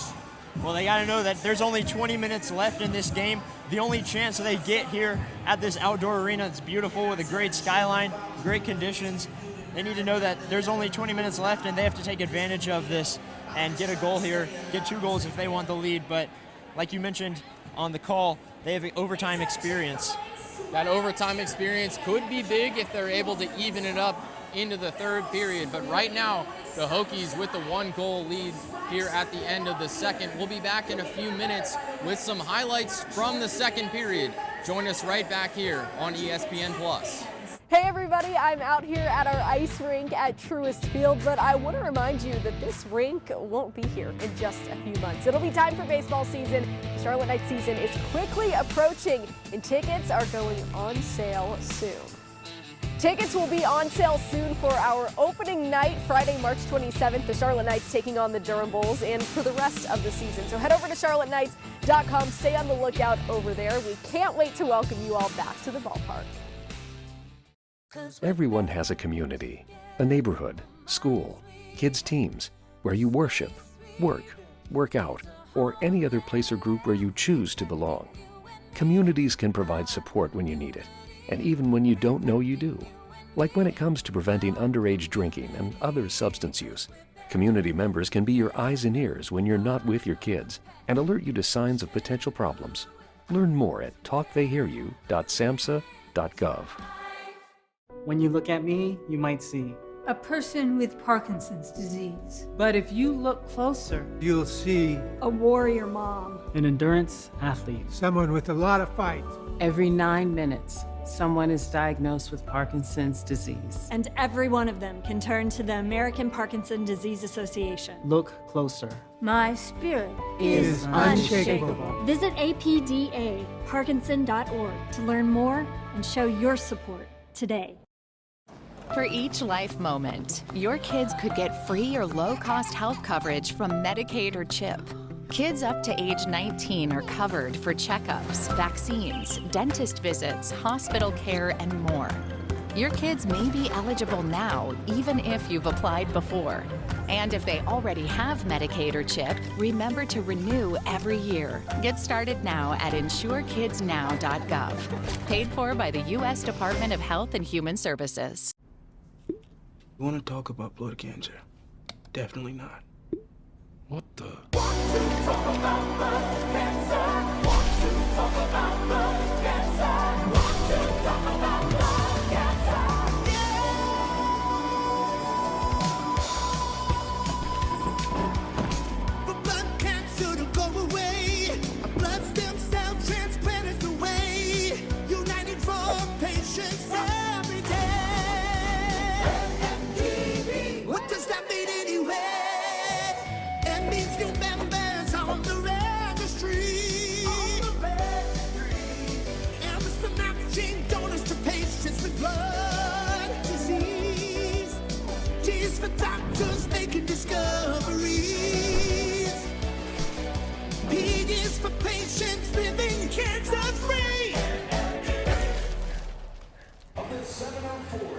Welcome back to Truist Field, where we have hockey action here. Virginia Tech up 3-2 in the second intermission. I'm Ren Grimsley, joined by Kyle Bean, and we have highlights from the second period here as Virginia Tech took the lead 3-2 after Georgia was able to tie it up in the second period. What a fun second period. Both teams putting one goal on the board, a massive hit there right along the boards.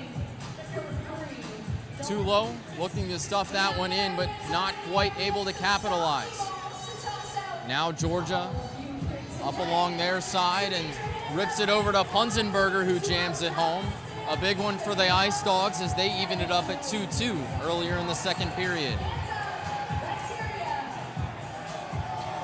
Now working back to the Hokies in the offensive zone. Matt Tulo there with just 9 seconds left on the clock. Able to thread the needle there against Haugen to get the Hokies back on top 3-2. But man, Haugen, he's been playing a good game, but just Virginia Tech able to get it done. Just a few slip-ups for the defense of Georgia that have led to those goals for for Virginia Tech. And it's been a really great game. What do you expect coming into the third period?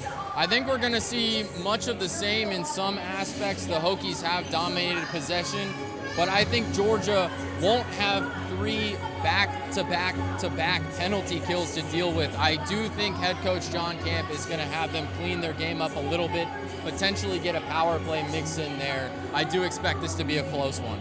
Yeah, staying out of the penalty box certainly be a point of emphasis. That wasn't a problem in the first period, but led to Georgia's woes in the second. We'll be back for third period action right here on ESPN+.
We're back in Uptown Charlotte here at Truist Field. Chris Lehman alongside Ren Grimsley as we close in on period number 3. And this has continued to be a fantastic hockey game. Virginia Tech with a goal in the last 10 seconds. We've had a goal in the last 10 seconds of both periods, Ren. And I think that's kind of where I want to start as we look ahead to the third period. The start of the period is going to be really important. They flipped the script. Last period, Georgia scored late in the first period, had the momentum going into the second. They're going to have to find a way to get the momentum back after Virginia Tech scored late. And I think we saw that momentum actually play out for the Ice Dogs in the first half of the second period. They were getting chances that they hadn't seen all first period. They were passing the puck really well, getting a lot of offensive zone time that they didn't see in that first period. So now we'll see if Virginia Tech can do the same thing, and with a lead, maybe even extend that lead going into the end of the game. Oh yeah, and it's been a solid game all around for Virginia Tech. The one thing that I want to keep an eye on as well going into the third period, just overall, is physicality. When Georgia was able to suck Virginia Tech into a little bit more physical game, it felt like the Ice Dogs were able to play that game better than the Hokies. So they've got 20 minutes to figure things out. Right now it's Virginia Tech up 3-2 on Georgia. We'll be back with Puck Drop next. Hey everybody, I'm out here at our ice rink at Truist Field, but I want to remind you that this rink won't be here in just a few months. It'll be time for baseball season. The Charlotte Knights season is quickly approaching and tickets are going on sale soon. Tickets will be on sale soon for our opening night, Friday, March 27th. The Charlotte Knights taking on the Durham Bulls, and for the rest of the season. So head over to charlotteknights.com. Stay on the lookout over there. We can't wait to welcome you all back to the ballpark. Everyone has a community, a neighborhood, school, kids' teams, where you worship, work out, or any other place or group where you choose to belong. Communities can provide support when you need it, and even when you don't know you do. Like when it comes to preventing underage drinking and other substance use. Community members can be your eyes and ears when you're not with your kids and alert you to signs of potential problems. Learn more at talktheyhearyou.samhsa.gov. When you look at me, you might see a person with Parkinson's disease. But if you look closer, You'll see A warrior mom. an endurance athlete. someone with a lot of fight. every 9 minutes, someone is diagnosed with Parkinson's disease. And every one of them can turn to the American Parkinson Disease Association. Look closer. My spirit Is unshakable. Visit apdaparkinson.org to learn more and show your support today. For each life moment, your kids could get free or low-cost health coverage from Medicaid or CHIP. Kids up to age 19 are covered for checkups, vaccines, dentist visits, hospital care, and more. Your kids may be eligible now, even if you've applied before. And if they already have Medicaid or CHIP, remember to renew every year. Get started now at insurekidsnow.gov. Paid for by the U.S. Department of Health and Human Services. You want to talk about blood cancer? Definitely not. What the?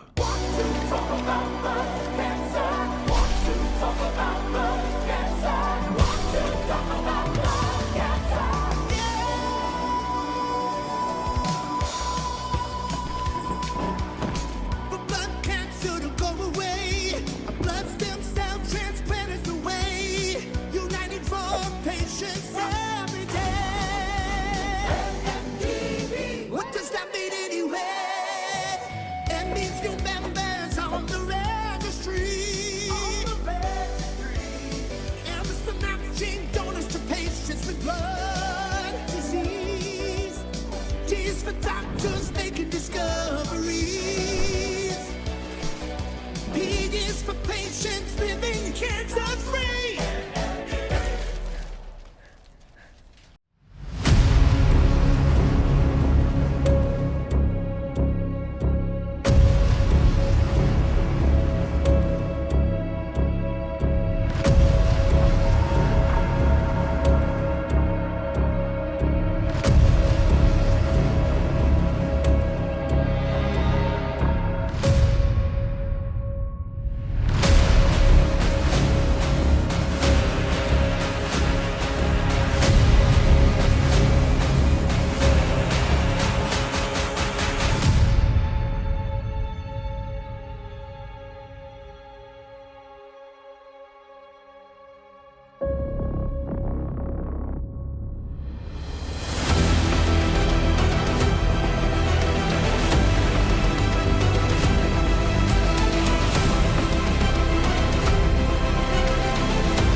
20 minutes left between Virginia Tech and Georgia. The Hokies leading the Ice Dogs 3-2 as we head into the final period of this one, thanks to a goal with 9 seconds left from Matthew Tulo that gave Virginia Tech that lead. Chris Lehman alongside Ren Grimsley as you get a look at Uptown Charlotte as seen from Truist Field here, the host site of the 704 outdoor face-off in Ren. We've had some great games already over the first 4, and this 5th one is just as good. Yeah, well, first of all, that camera shot right there truly does not capture how beautiful it is here. I mean, these buildings immediately over the rink. It's just wonderful to be here. But yeah, this has been a really exciting game, back and forth.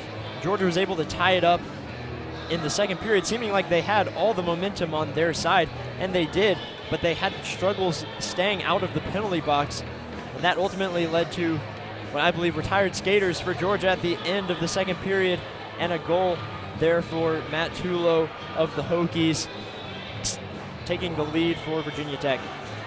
It looks like they might be waiting on something with the ice. It does look a bit damp, I would say, on the ice. It still seems a little bit like the ice hasn't quite dried and frozen over since the Zamboni went over top of it. And as you can see here, the players are going to head over to the benches here for a moment and wait for, I would assume, for this ice to kind of finish up. They're going to send somebody or a bit of the ice crew back out onto the ice, and it looks like it might specifically be about the goal down at the Virginia Tech end, and I think Kendall Smith down at ice level has a bit more for us. Kendall, what do you have? Yeah, guys, I just spoke with Grace Ang, who is the vice president of special events here with the Charlotte Knights, and she said right now the ice is just too soupy, and so they need to give it some time to just be able to dry off a little bit. It's a 7-minute delay as of right now, so that is the latest on the ice conditions. Thank you, Kendall. It's good news to hear. And Ren, that's going to kind of change things. We talked about, of course, the Ice Dogs were able to carry momentum on that late goal into the second. Now, if you're Virginia Tech, you're keyed up and ready to go. You got to wait a little bit longer. Yeah, definitely. The mentality there of just coming out onto the ice, you're up, you have all the momentum on your side, and you're ready to play hockey, and then you get out there and are told you have to go sit on the bench for 7 more minutes, and you can tell it is a lot more slippery. You can see the reflection of players on the ice better than you probably should be. So good call to get them off the ice and not play if it's too wet and unsafe for these players. Yeah, well, it looks like they might bring the Zam out as well. And while they get the ice suitable for the final 20 minutes, we'll step aside and come back as we get set for what should be a great third period between Virginia Tech and Georgia.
Both Zambonis are out on the ice trying to scrape up some of the excess water on the rink here at Truist Field as we await the start of period number 3. Get a look at the Georgia bench there.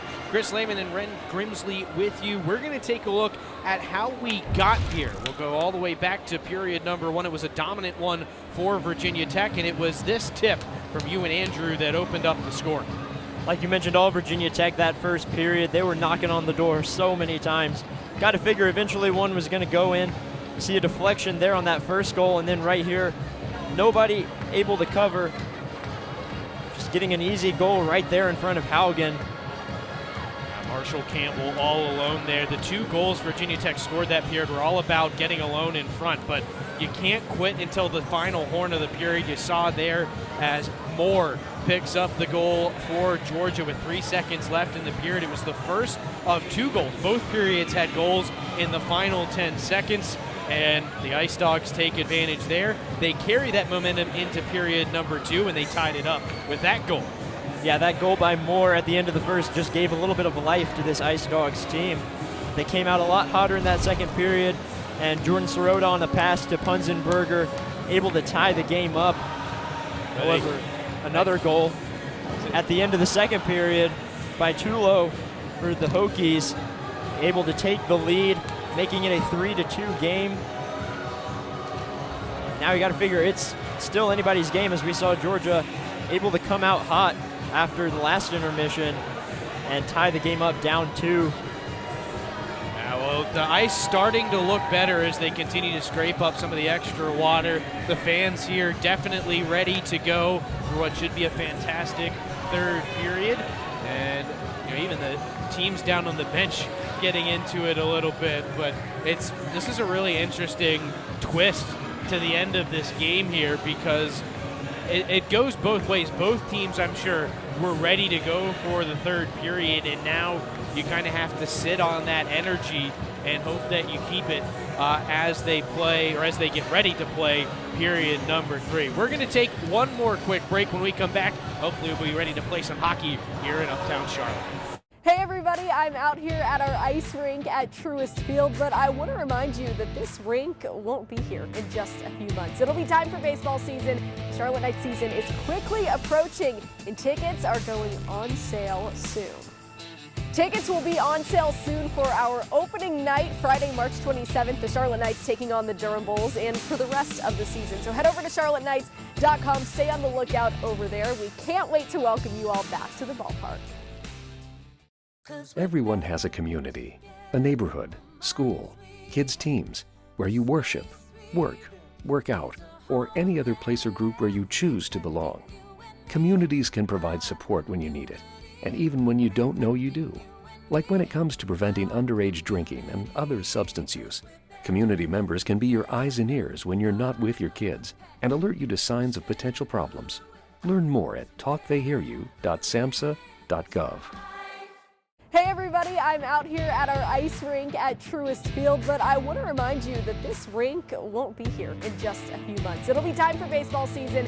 The Charlotte Knights season is quickly approaching, and tickets are going on sale soon. Tickets will be on sale soon for our opening night, Friday, March 27th, the Charlotte Knights taking on the Durham Bulls, and for the rest of the season. So head over to charlotteknights.com. Stay on the lookout over there. We can't wait to welcome you all back to the ballpark. Everyone has a community, a neighborhood, school, kids' teams, where you worship, work out, or any other place or group where you choose to belong. Communities can provide support when you need it, and even when you don't know you do. Like when it comes to preventing underage drinking and other substance use. Community members can be your eyes and ears when you're not with your kids and alert you to signs of potential problems. Learn more at talktheyhearyu.samhsa.gov. Well, both teams making their way back onto the ice off their benches to get loose again for period number 3 as the Zambonis off the ice. Chris Lehman, Ren Grimsley with you here as Virginia Tech has a 3-2 lead over the Georgia Ice Dogs. And Ren, like we talked about, a little bit of a delay here to the period. It does look like they've been able to get a good amount of that excess water off, but it'll be interesting to see here, at least early in the period, if there are still a few puddles and problem spots that the puck gets stuck on. Yeah, the Zambonis came through. It looked like they didn't even lay a fresh thing of water down on the ice, just scraping some of that excess water up off to make it nice and create some traction on the ice for these skaters. But you've mentioned, what is this going to do for both teams? Virginia Tech thinking they had momentum coming in. Will they be able to capitalize on that? I'm not sure. We'll see in the third period. Well, the two teams now huddled up at their benches. They're ready to restart play. Georgia in the white uniforms and red helmets with the silver pants. They will be moving left to right across your screen here in the third. In the orange uniforms with the maroon trim and maroon pants, the Virginia Tech Hokies will move left to right. But it's going to be really interesting to see how these two teams come out of their break, because Virginia Tech, as we talked about, should have some momentum. But this is a really, really awkward way, and something that you almost never run into in a hockey game, because you don't run into games that have to deal with the elements like this. You almost never run into a scenario like this. Yeah, 70-degree game outside, not common, but here we are. We're ready to rock and roll here in period number 3. Puck is dropped. Virginia Tech controls at puck drop. 62 degrees here in uptown Charlotte. Not going to get too much cooler as the night wears on either.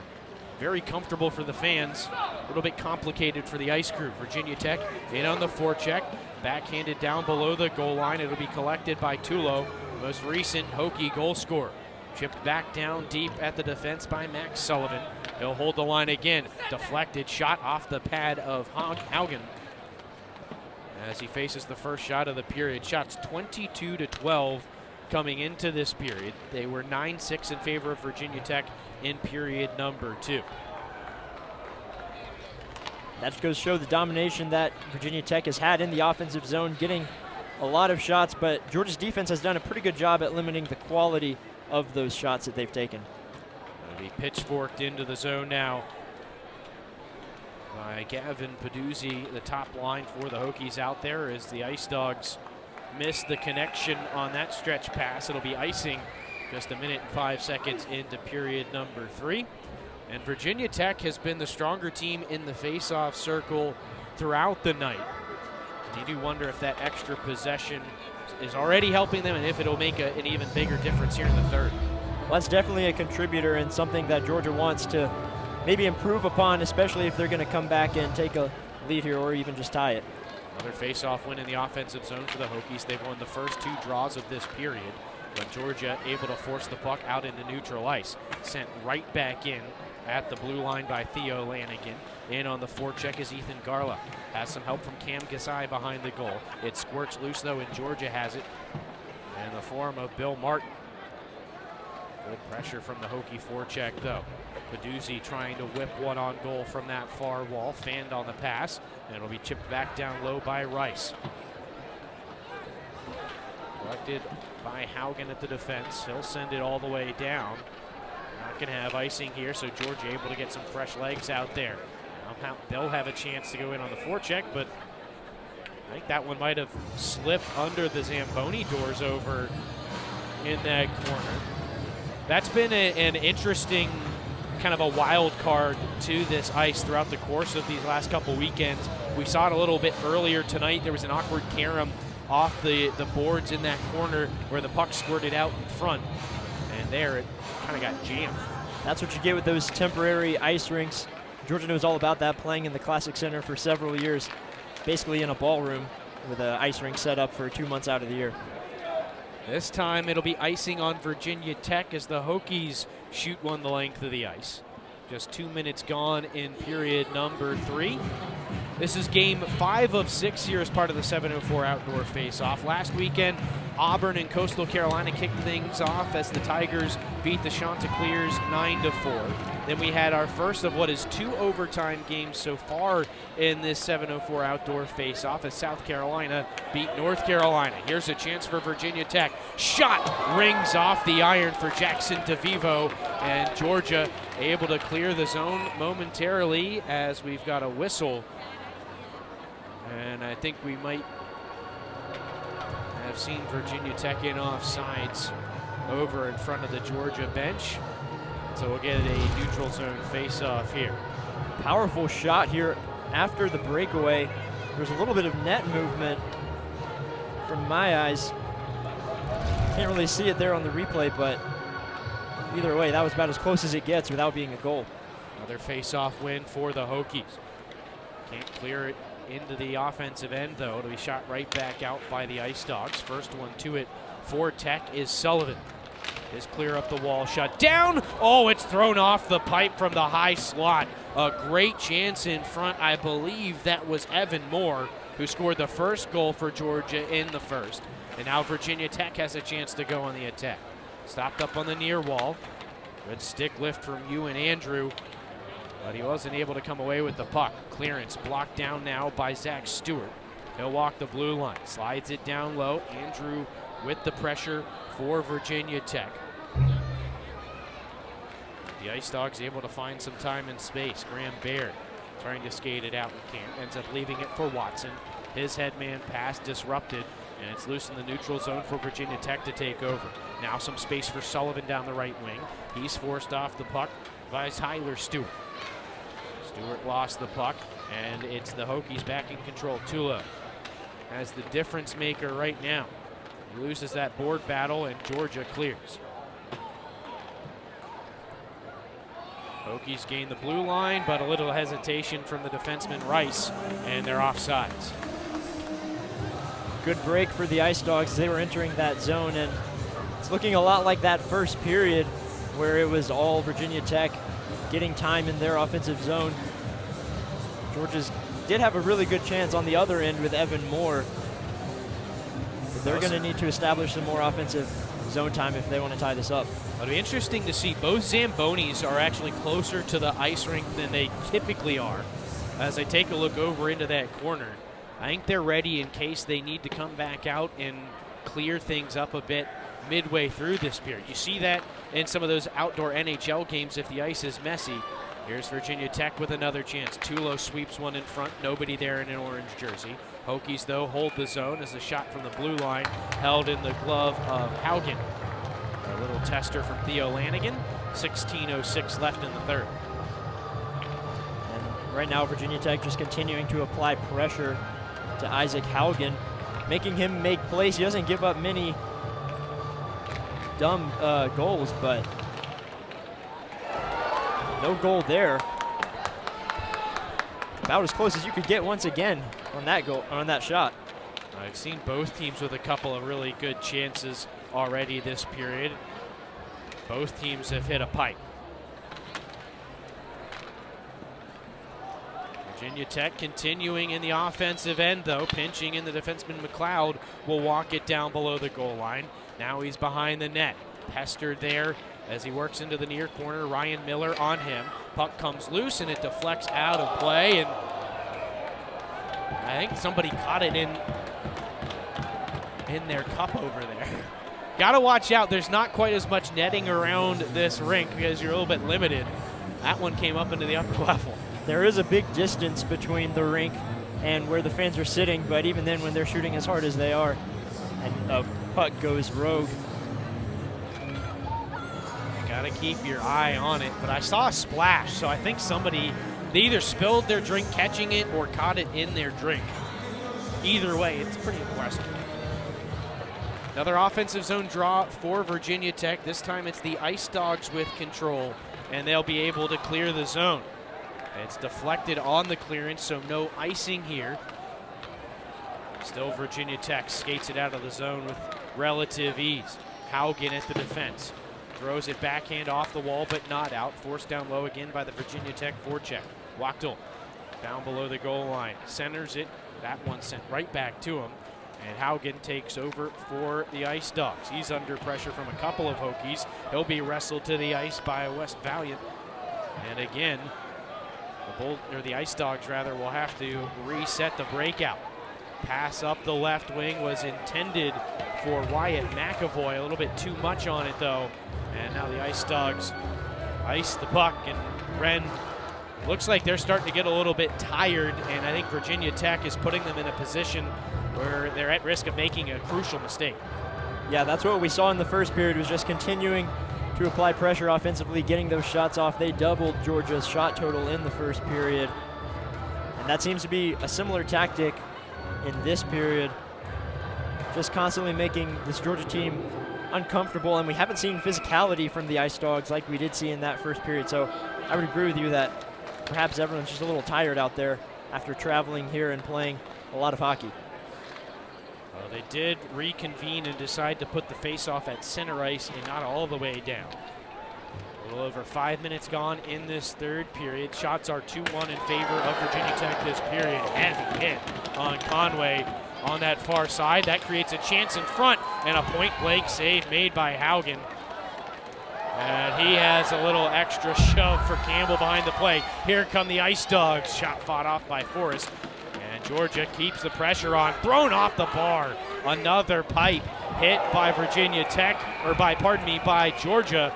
And now Virginia Tech going to get a penalty. This is Marshall Campbell. We talked about the physical play going Georgia's way, and they get Virginia Tech there, I think, Red, to step over the line just a little bit. Yeah, sometimes if you're just nudging them a little bit, we saw Conway with a hit right in Virginia Tech's offensive zone, laying a couple, and then just a push in the back. Georgia's first time on the power play this entire game. They've been pretty effective this season. That was one thing that Coach Mullen mentioned leading up to this game, that he wanted his team to do well, stay out of the penalty box. You're going to take penalties at times, but this is a tough time to take a penalty if you're Virginia Tech with a 1-goal lead. Yeah, Georgia 81% on the season on the power play. That's phenomenal. And Tech clears the zone. Georgia will have to reset the man advantage. Virginia Tech 0 for 3 on the power play. This will be their first chance to kill one. And they shoot it back in again. That was Peduzzi with the clear. And again, Georgia moves up ice. Head man for Watson. He'll wrap it around the wall, takes a weird bounce off the half boards, and it's Watson high slot. Steps through a contact and then turns it over to Peduzzi, who clears the zone about halfway through the power play for the Ice Dogs. Stretch pass up ice, left at the center ice circle, and it'll be carried in. Shot ends up in the glass behind the goal, collected by Zach Knoll. And the Georgia fans trying to get behind their squad on a crucial power play. 45 seconds left. One-timer from the top of that near circle is blocked, and it looks like a Hokie penalty killer is shaken up. Maybe a chance here to take advantage of a hobbled Peduzzi, but Virginia Tech able to clear it, and that is a tough one. Hopefully for the Hokies, he's able to get back out on the ice. Peduzzi is a key player on that Hokie bench. Yeah, comes into the game leading in points for this Virginia Tech team, so hopefully, even if he doesn't come back for the rest of the game, he's good for the rest of the season. One last push on the power play, and losing the handle right in front was Ryan Bailey. Down to 10 seconds of power play time. Bailey again on the hashes. Floats one cross ice for Conway. Top of the circle, back to Bailey. He'll settle it down as the power play comes to a close. Shot, pad save made by Forrest, who's without a stick. And now Virginia Tech can move up and out. Campbell out of the box, coming forward on a 2-on-1. Glove save made on the shot by Haugen. And a little extra shove for Matthew Tulo after the whistle, but a good chance after killing the power play for Virginia Tech there. Virginia Tech's gotten so many chances in transition. You see a 2-on-1 here coming down. Not a bad shot. Pretty much the only bad shot is right in the goalie's chest, and Haugen was able to glove that one down. Great awareness and reflexes from the Ice Dogs goalie. And you have to give some credit to his brother, who was the defenseman on that 2-on-1, and Truman Haugen. He did a nice job of taking away the pass to Campbell and forcing that shot. And we're going to pause again here. I'm not 100% sure what this pause is for. Well, I think they might be considering whether to bring the Zambonis out again, because the ice is still a little bit wet. Yeah, you can tell there's some water that's sort of piling up in certain areas, but the referee is saying no motioning on the Jumbotron there, so we'll get back to it. Virginia Tech controls off the draw. Just under 12 minutes left in this one. Hokies still with a lead and a chance to add to it as it's poked just wide by DeVivo, who came in and found the loose puck first. Hokies continuing with a lot of ozone time. Held in at the blue line by Lagas. He'll pull it down into the corner. It skips past DeVivo.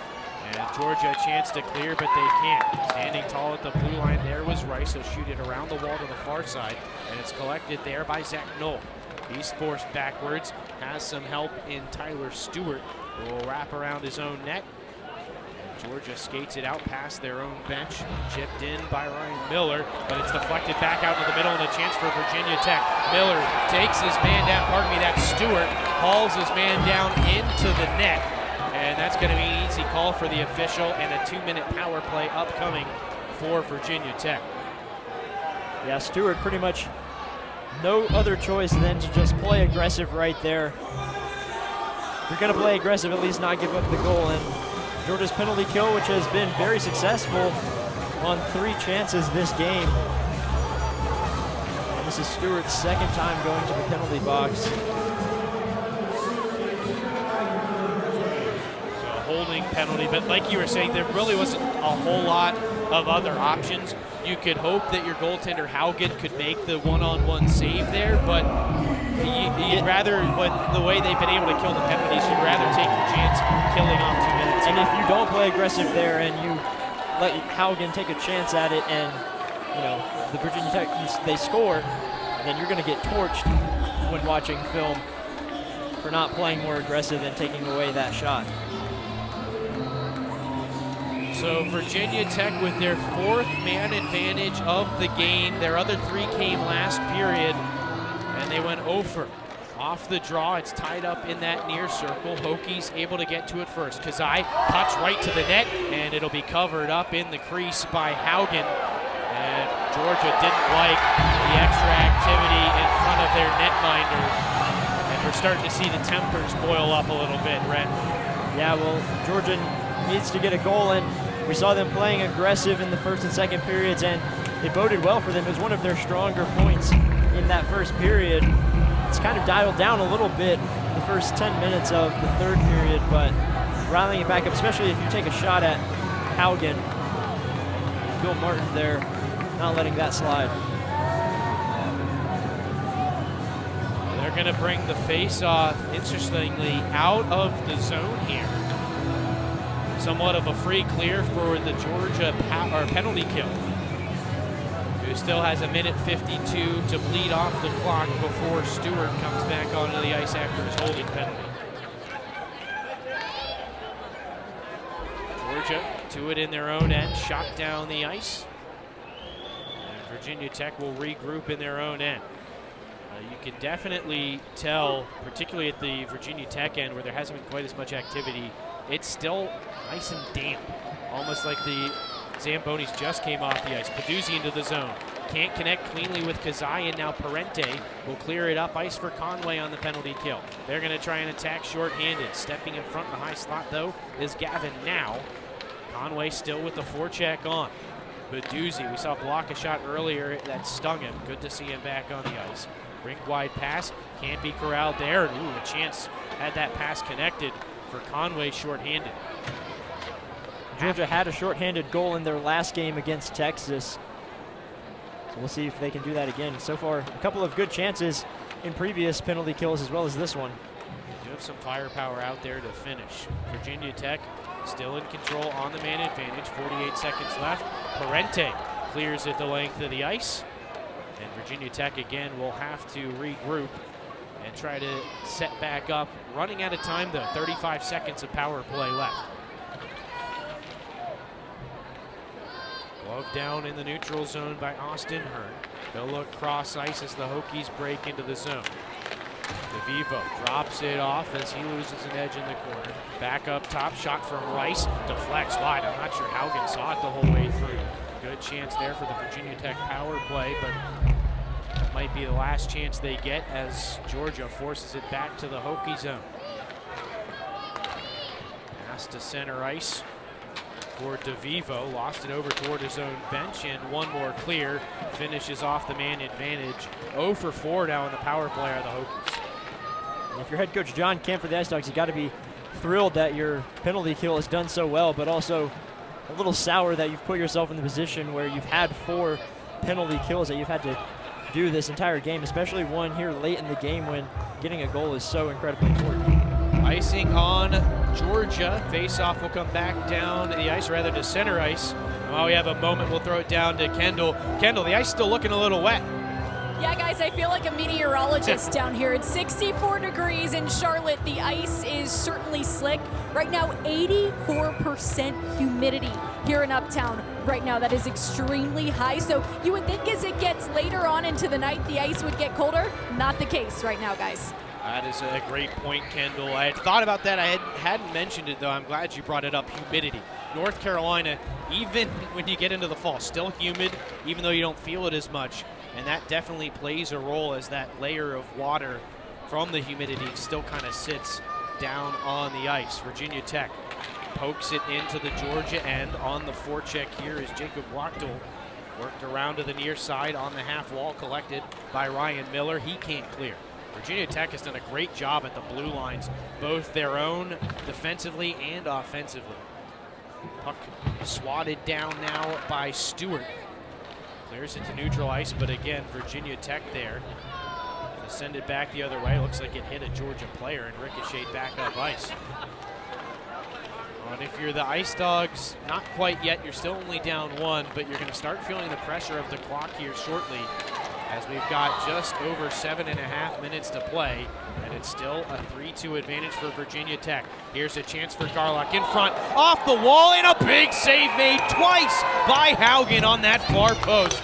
Oh man, 2 10-bellers in Wren. That might be a game saver for Georgia. Oh my goodness, having a tall goalie can certainly help you. Short goalies are just as good sometimes, but having a goalie who can stretch across like that and stop the puck as it's moving from side to side is something you can't coach, and that's what Haugen was able to do right there, keeping it only a 1-goal game.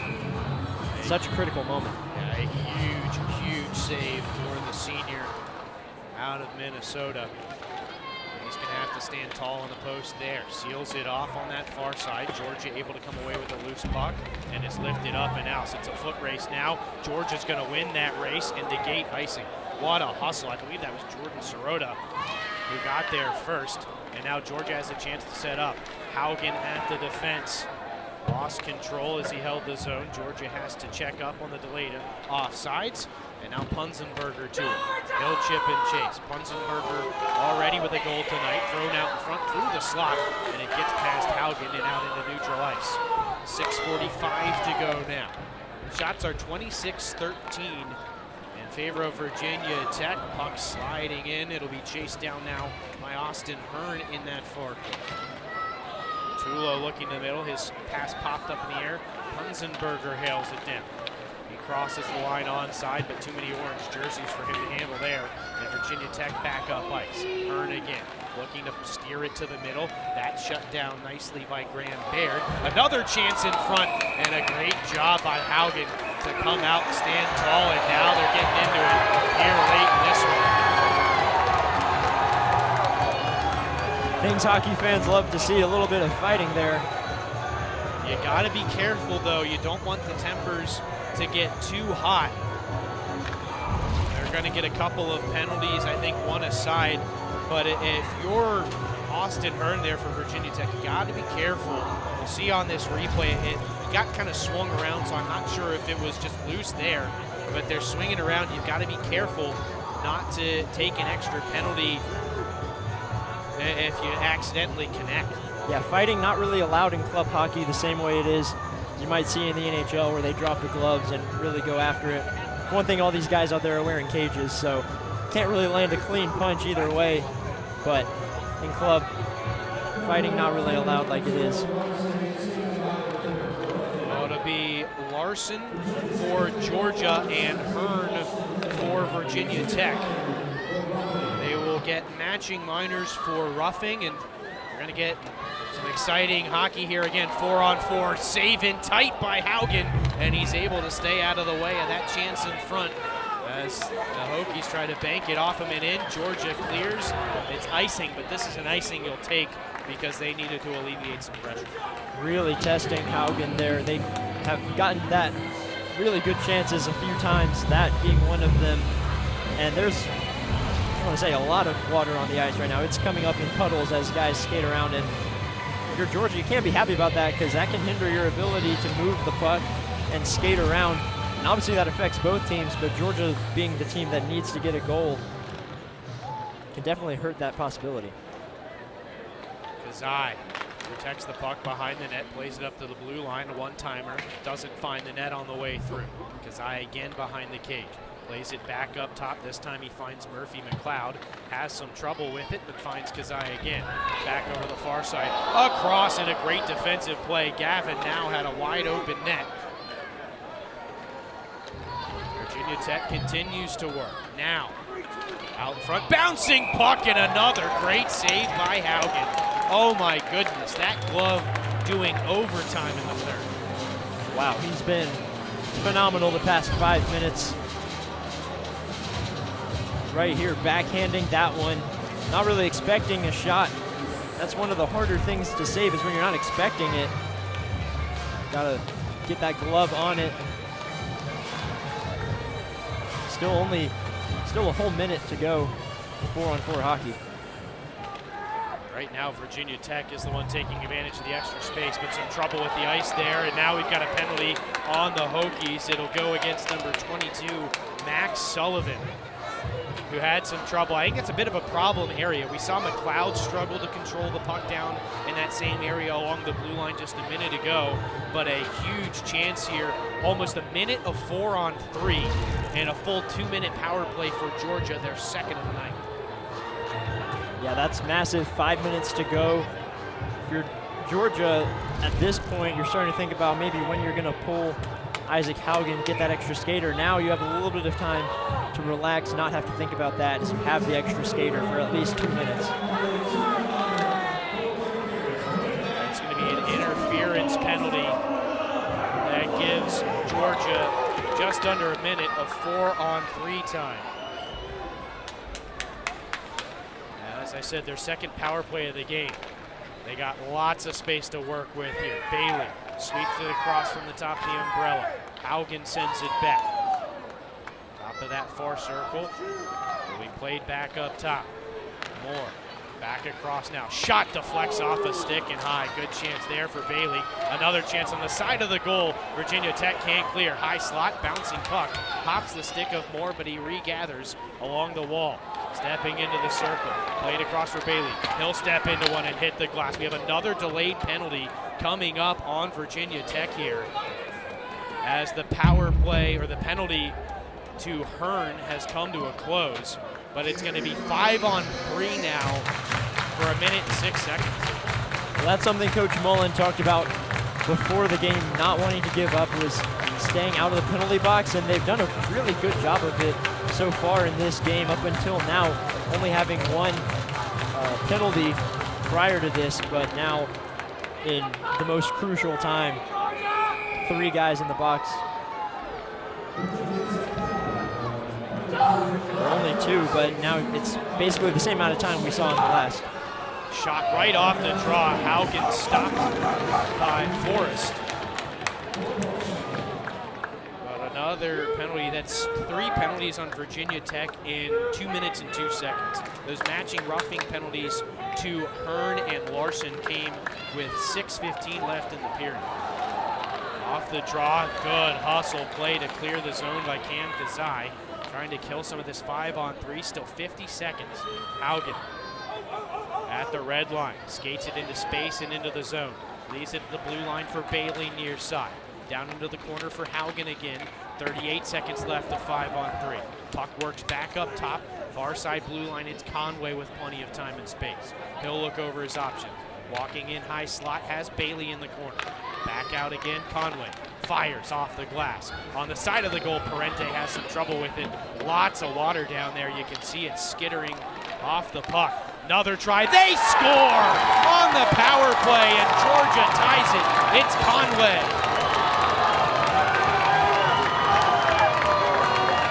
And I mentioned earlier, when were we going to see this first line for the Ice Dogs step up and get a goal like they've been doing all season? And it took 5-on-3, but they finally got it. Declan Conway, who actually has much more assists, as he has gotten so many of those passes to Ryan Bailey for a shot this time. Getting that pass from Truman Hagen, taking it in for a goal, tying the game up late in the third. I get another look at it from behind the goal here. Great shot, traffic in front. Not a whole lot you can do if you're Tucker Forrest trying to find that puck. But now if you're Virginia Tech, you still have another minute of the penalty to kill to Brian Rice. And I think Georgia probably smelling some blood here. Rink-wide pass, skate to glove to stick for Moore as he brings it down and carries it into the corner. Back up that far wall, Spencer Watson. Played up top, return to Watson. Tangled up with Moore. He'll now switch places with his defenseman there and Bill Martin. Martin down to Moore, looking to the middle. In the slot, chance doesn't get through, and Virginia Tech clears it with just under 30 seconds left on the power play. Chance right there in the slot. We know Georgia can play well 5-on-3. Obviously, most teams can. See how now 5-on-5 if they want to take a lead here late in the game. But they also have a lot of overtime experience. 2-3 this season in overtime, but still that experience can come in handy in a game like this. Georgia running out of time on the power play. Just a couple seconds left. Over on that far side. They'll work it in front. Good job by Virginia Tech to protect the front of the net. We're back to 5-on-5 as that one pinballed through the slot and just wide of the net. Final 2 minutes of play. 3-3 the score. We've already had 2 overtime games here at the 704 Outdoor Faceoff, including last night.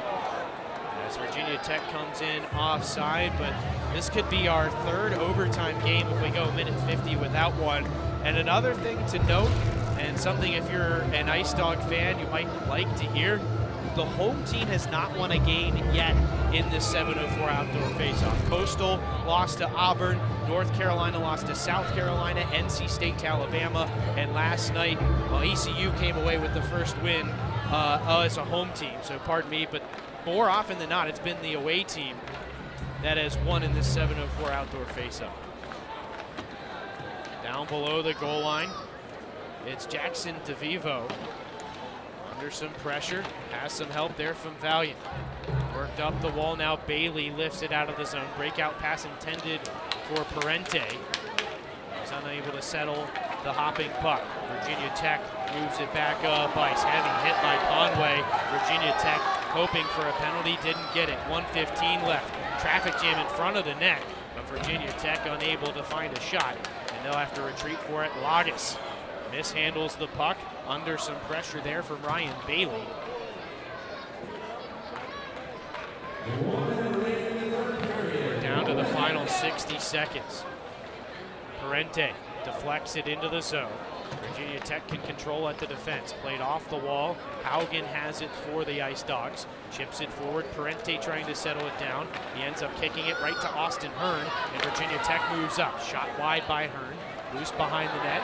Ice Dogs are both there. We got some players tangled up in front of the Georgia net. The Hokie fans wanted a penalty as Hearn was pinned to the ice. But the officials are going to let things play out here in the final minute. Shot from the high slot, deflects high over the goal. We're seeing these two teams really get into it here late, Brent. There's been a few aggressive plays, as you see on your screen right there. I think if you're the Hokies too, with the few penalties you've had called recently on you, the penalty numbers I believe are 3-2 this period in favor of Georgia from a favorable standpoint. 3 penalties on Virginia Tech, and of course, with the nature of them, I think you'd hope if you're the Hokies to get an extra one. but not late in this game. Maybe one chance left. Peduzzi fires just wide from point-blank range. Virginia Tech still with control. Oh, it's deflected just wide, and again Peduzzi with a chance as the clock runs out. And for the second consecutive night here at Truist Field, we're going to get some extra hockey.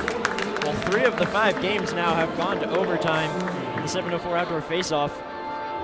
I don't know what that says about playing outdoors, playing in a big environment like this, but certainly exciting to see. Well, it'll be interesting to see here the officials coming over to talk with, I believe, someone from the Knights ice crew here, and I think they might try and give the ice a scrape here and dry it up, because it has, as Kendall was talking about with the humidity where it is right now, the ice is not drying up at all. And you could see it before Georgia scored that last goal, and it's hard to say exactly how much it's impacting play because, well, you can see the water moving as players skate through it and the puck glides through it. The puck's still gliding, and a lot of times if there's too much water, it'll get stuck, and we haven't quite hit that issue at this point. Yeah, I certainly would not be opposed to them coming in, evening this thing out. I doubt the players would be either, as it's super tough to skate through basically a puddle and try and get a goal off. And 3-on-3, you're seeing a lot more chances to move the puck around and get shots off. Oh, yeah, and they are going to bring the Zambonis out to scrape some of the extra water off the surface again. So we're going to take a quick break. When we come back, we'll take a look down at ice level at the conditions so far, and we'll get you ready for overtime between Virginia Tech and Georgia. Hey everybody, I'm out here at our ice rink at Truist Field, but I want to remind you that this rink won't be here in just a few months. It'll be time for baseball season. Charlotte Knights season is quickly approaching, and tickets are going on sale soon. Tickets will be on sale soon for our opening night, Friday, March 27th. The Charlotte Knights taking on the Durham Bulls, and for the rest of the season. So head over to charlotteknights.com. Stay on the lookout over there. We can't wait to welcome you all back to the ballpark. Everyone has a community, a neighborhood, school, kids' teams, where you worship, work out, or any other place or group where you choose to belong. Communities can provide support when you need it, and even when you don't know you do. Like when it comes to preventing underage drinking and other substance use. Community members can be your eyes and ears when you're not with your kids and alert you to signs of potential problems. Learn more at talktheyhearyou.samhsa.gov. When you look at me, you might see a person with Parkinson's disease. But if you look closer, You'll see A warrior mom. an endurance athlete. someone with a lot of fight. every 9 minutes, someone is diagnosed with Parkinson's disease. And every one of them can turn to the American Parkinson Disease Association. Look closer. My spirit Is unshakable. Visit apdaparkinson.org to learn more and show your support today. For each life moment, your kids could get free or low-cost health coverage from Medicaid or CHIP. Kids up to age 19 are covered for checkups, vaccines, dentist visits, hospital care, and more. Your kids may be eligible now, even if you've applied before. And if they already have Medicaid or CHIP, remember to renew every year. Get started now at insurekidsnow.gov. Paid for by the U.S. Department of Health and Human Services. You want to talk about blood cancer? Definitely not. What the?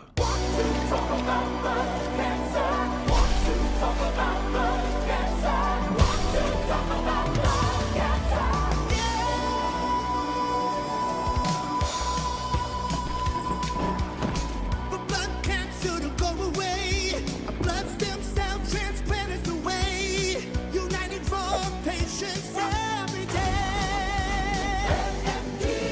What does that mean anyway? It means new members on the registry. And it's the matching donors to patients with blood disease. T's for doctors making discoveries. P is for patients living cancer-free. Welcome back to Truist Field. The ice crew working double time to get things ready for this overtime period. Well, and down at ice level, I think I saw Kendall Smith in the middle of that conversation when they were talking about ice conditions. So we'll throw it down to Kendall. What's it looking like right now? Yeah, so I was speaking with the ice crew down here, and they told me that they're going to go through twice with the Zams and then do a dry cut down here. So as we've been talking about all game, just really soupy conditions with the ice, and I think they want to make sure it's as in the best condition possible for when they start this overtime period. So a lot of credit to the ice crew. They've been putting in the work down here, guys, and just trying to make sure that these guys are able to have the best chance they can when this OT period starts in 3-on-3 hockey. Awesome. Thank you, Kendall. And I give you to kind of build off the soupy conditions. One thing to look at as I look at the shots on goal through these 3 periods, it was 13-6 Hokies in the first, 9-6 Hokies in the second. It was 8-2 Hokies in the third. So significantly fewer shots, 19 in the first, 15 in the second, 10 in the third. So I think as the ice has gotten soggier, we've seen things kind of slow down as well. Yeah, only 2 shots for the Ice Dogs in that third period, which is ridiculous to think about. And all those shots total up to 30 for Virginia Tech, 14 for the Ice Dogs. So Virginia Tech has over doubled the shot total for Georgia in this game. Like you mentioned, those soupy conditions on the ice slowing down the puck tremendously. You could see a couple of passes that as it was coming to the player intended, just sort of lost momentum a little bit and had to be tracked down to get the puck. Yeah, the other thing that'll be interesting, I think this period, as I've watched the Zambonis go over, obviously they go back and forth the one ways of the ice. What that's kind of creating is some little channels where water just presses off the side and it leaves you these little lanes of extra water. I think it's going to behoove these teams to find one of those dry stretches and just head straight up ice if you can and try to avoid the water if possible. And this is one of those things that, you know, Coach Camp and Coach Mullen can work out systems and do practice all they want, but you cannot prepare for something like this where, like you were mentioning, lanes of dry ice. How do you prepare for that in practice? You can't. So we'll just have to see which team can capitalize on that, and hopefully the ice is a little fresher than it was a few minutes ago. Yeah, well, one of the things that came up when we talked with Coach Cam of the Ice Dogs earlier in the week was outdoor experience and kind of experience with, we'll call it wild card conditions on the ice. And it came up, you know, Georgia used to play 5 or 6 games a year in a parking deck where that was half covered, half not, had to deal with the elements.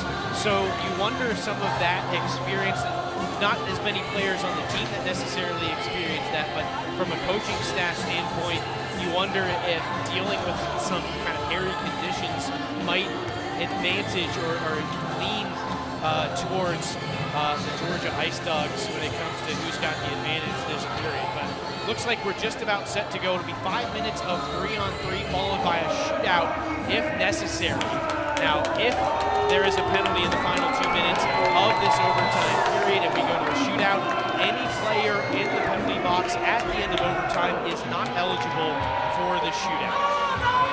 We have yet to get to that point here at Truist Field. The 2 overtime games both ended relatively quickly in overtime. It was a little over a minute before South Carolina finished off North Carolina last Friday. And then last night, of course, it was an overtime winner for ECU. That came a minute and 24 seconds into the extra time. It'll be 3-on-3 hockey. We've seen 4-on-4 hockey, 4-on-3 hockey, 5-on-3 hockey. Now we'll see some 3-on-3 hockey, and Virginia Tech controls the face-off. It'll be collected by Jackson Lagas behind. Boy, almost turned it over in the slot as he lost it edge. And Virginia Tech will have to track it down. Peduzzi and Kazai out there with Lagas. It's Conway, Parente, and Haugen, the 3 out there for Georgia. Long pass up ice, chip to the middle now. Kazai backhand, and a save made in net by Isaac Haugen. His brother Truman will carry it up ice. Left off for Conway. Looking across, he hits Kazai with the pass, and Kazai clears it past the defenseman and more. Georgia will get back control. 45 seconds gone. Ward already has 1 goal.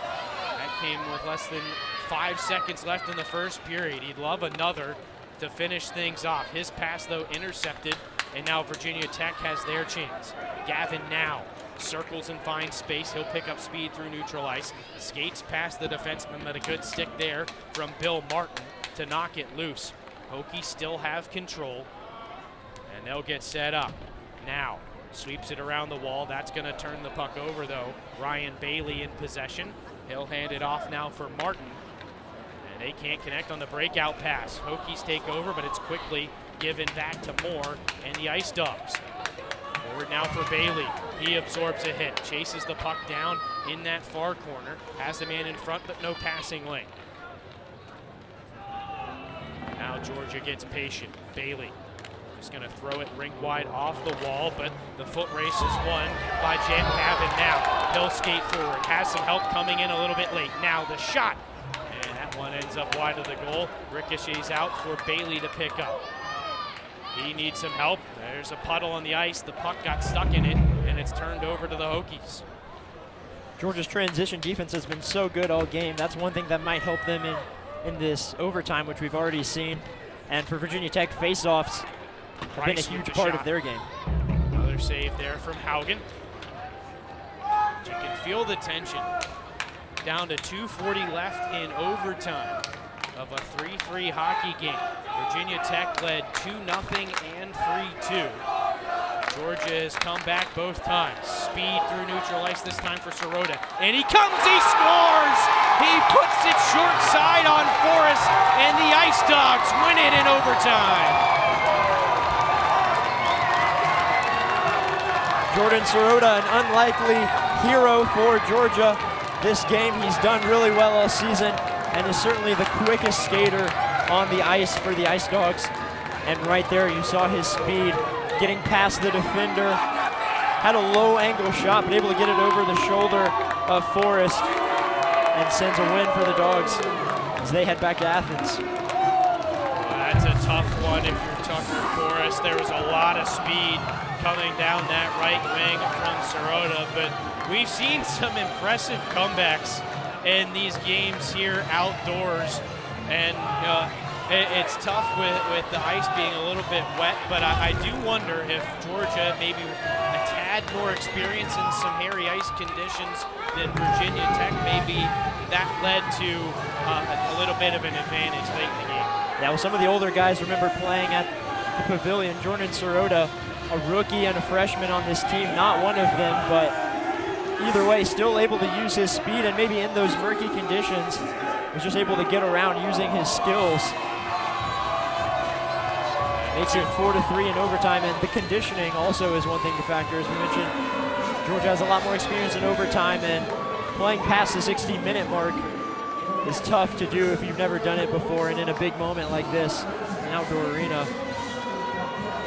And the two teams, we've seen this with both, with all the games so far. The teams are going to get together and kind of savor the moment. And speaking of savoring the moment, the game-winning goal scorer in Jordan Sirota is down there at center ice with Kendall Smith. So we'll throw it down to Kendall with the game winner. He's a freshman, and you make it happen in a moment like that. Overtime, score game winner. What did you see on that game-winning goal? Zach Knoll, he said he wanted me to come back and get it. Wheel it up the ice. You know, I saw a defender cut in, cut out, just put it on net. Your team is obviously loving this, a comeback win for your group, and it's not easy to play out here when it's 70 degrees on outdoor ice.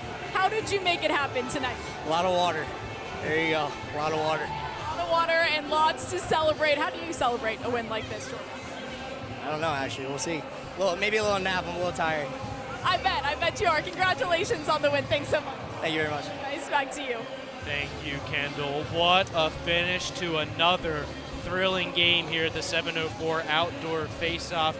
Jordan Sirota caps it off in overtime with the winner, and it is a 4-3 victory for the Georgia Ice Dogs over the Virginia Tech Hokies. We'll wrap things up when we come back here at Truist Field. Hey everybody, I'm out here at our ice rink at Truist Field, but I want to remind you that this rink won't be here in just a few months. It'll be time for baseball season. The Charlotte Knights season is quickly approaching and tickets are going on sale soon. Tickets will be on sale soon for our opening night, Friday, March 27th. The Charlotte Knights taking on the Durham Bulls and for the rest of the season. So head over to charlotteknights.com. Stay on the lookout over there. We can't wait to welcome you all back to the ballpark. Yet another fantastic finish here at the 704 Outdoor Face-Off as the Georgia Ice Dogs, thanks to Jordan Sirota, come away with a 4-3 overtime win over the Virginia Tech Hokies. Chris Lehman back alongside Ren Grimsley for Georgia. And Ren, this was a heck of a game. We've seen a lot of great games here outdoors. Yeah, and got to give credit to this Virginia Tech team. They dominated for a lot of this game, and it was really only a few moments where Georgia was able to capitalize on a couple of transitions here and there. Saw that breakaway from Evan Moore, which got the scoring going for the Ice Dogs. But either way, great performance out there from Coach Mullen and the Hokies. Yeah, and with that win, Georgia now 11-3-3. That's a really strong record in the first half of the season. Well, now on an 11-game point streak. Also, as you mentioned, double digits, and just overall doing wonderfully considering they started out rough, went 1-4 with 1 win and 4 losses. So coming back and doing really, really well. Now they're get a little bit of a break here for Christmas, and we'll see what they do in January. Well, they'll have some time tonight and for a few months, or a couple months almost, to enjoy this win here at a special setting. We have one more game coming up tomorrow night, wrapping up the 704 Outdoor Face-Off as Charlotte and App State square off once again. But for Kendall Smith and Kyle Bean, as well as my partner here in Ren Grimsley, we thank you for joining us here on ESPN Plus tonight. We should have another great one tomorrow, but tonight it was Georgia 4-3 in overtime over Virginia Tech.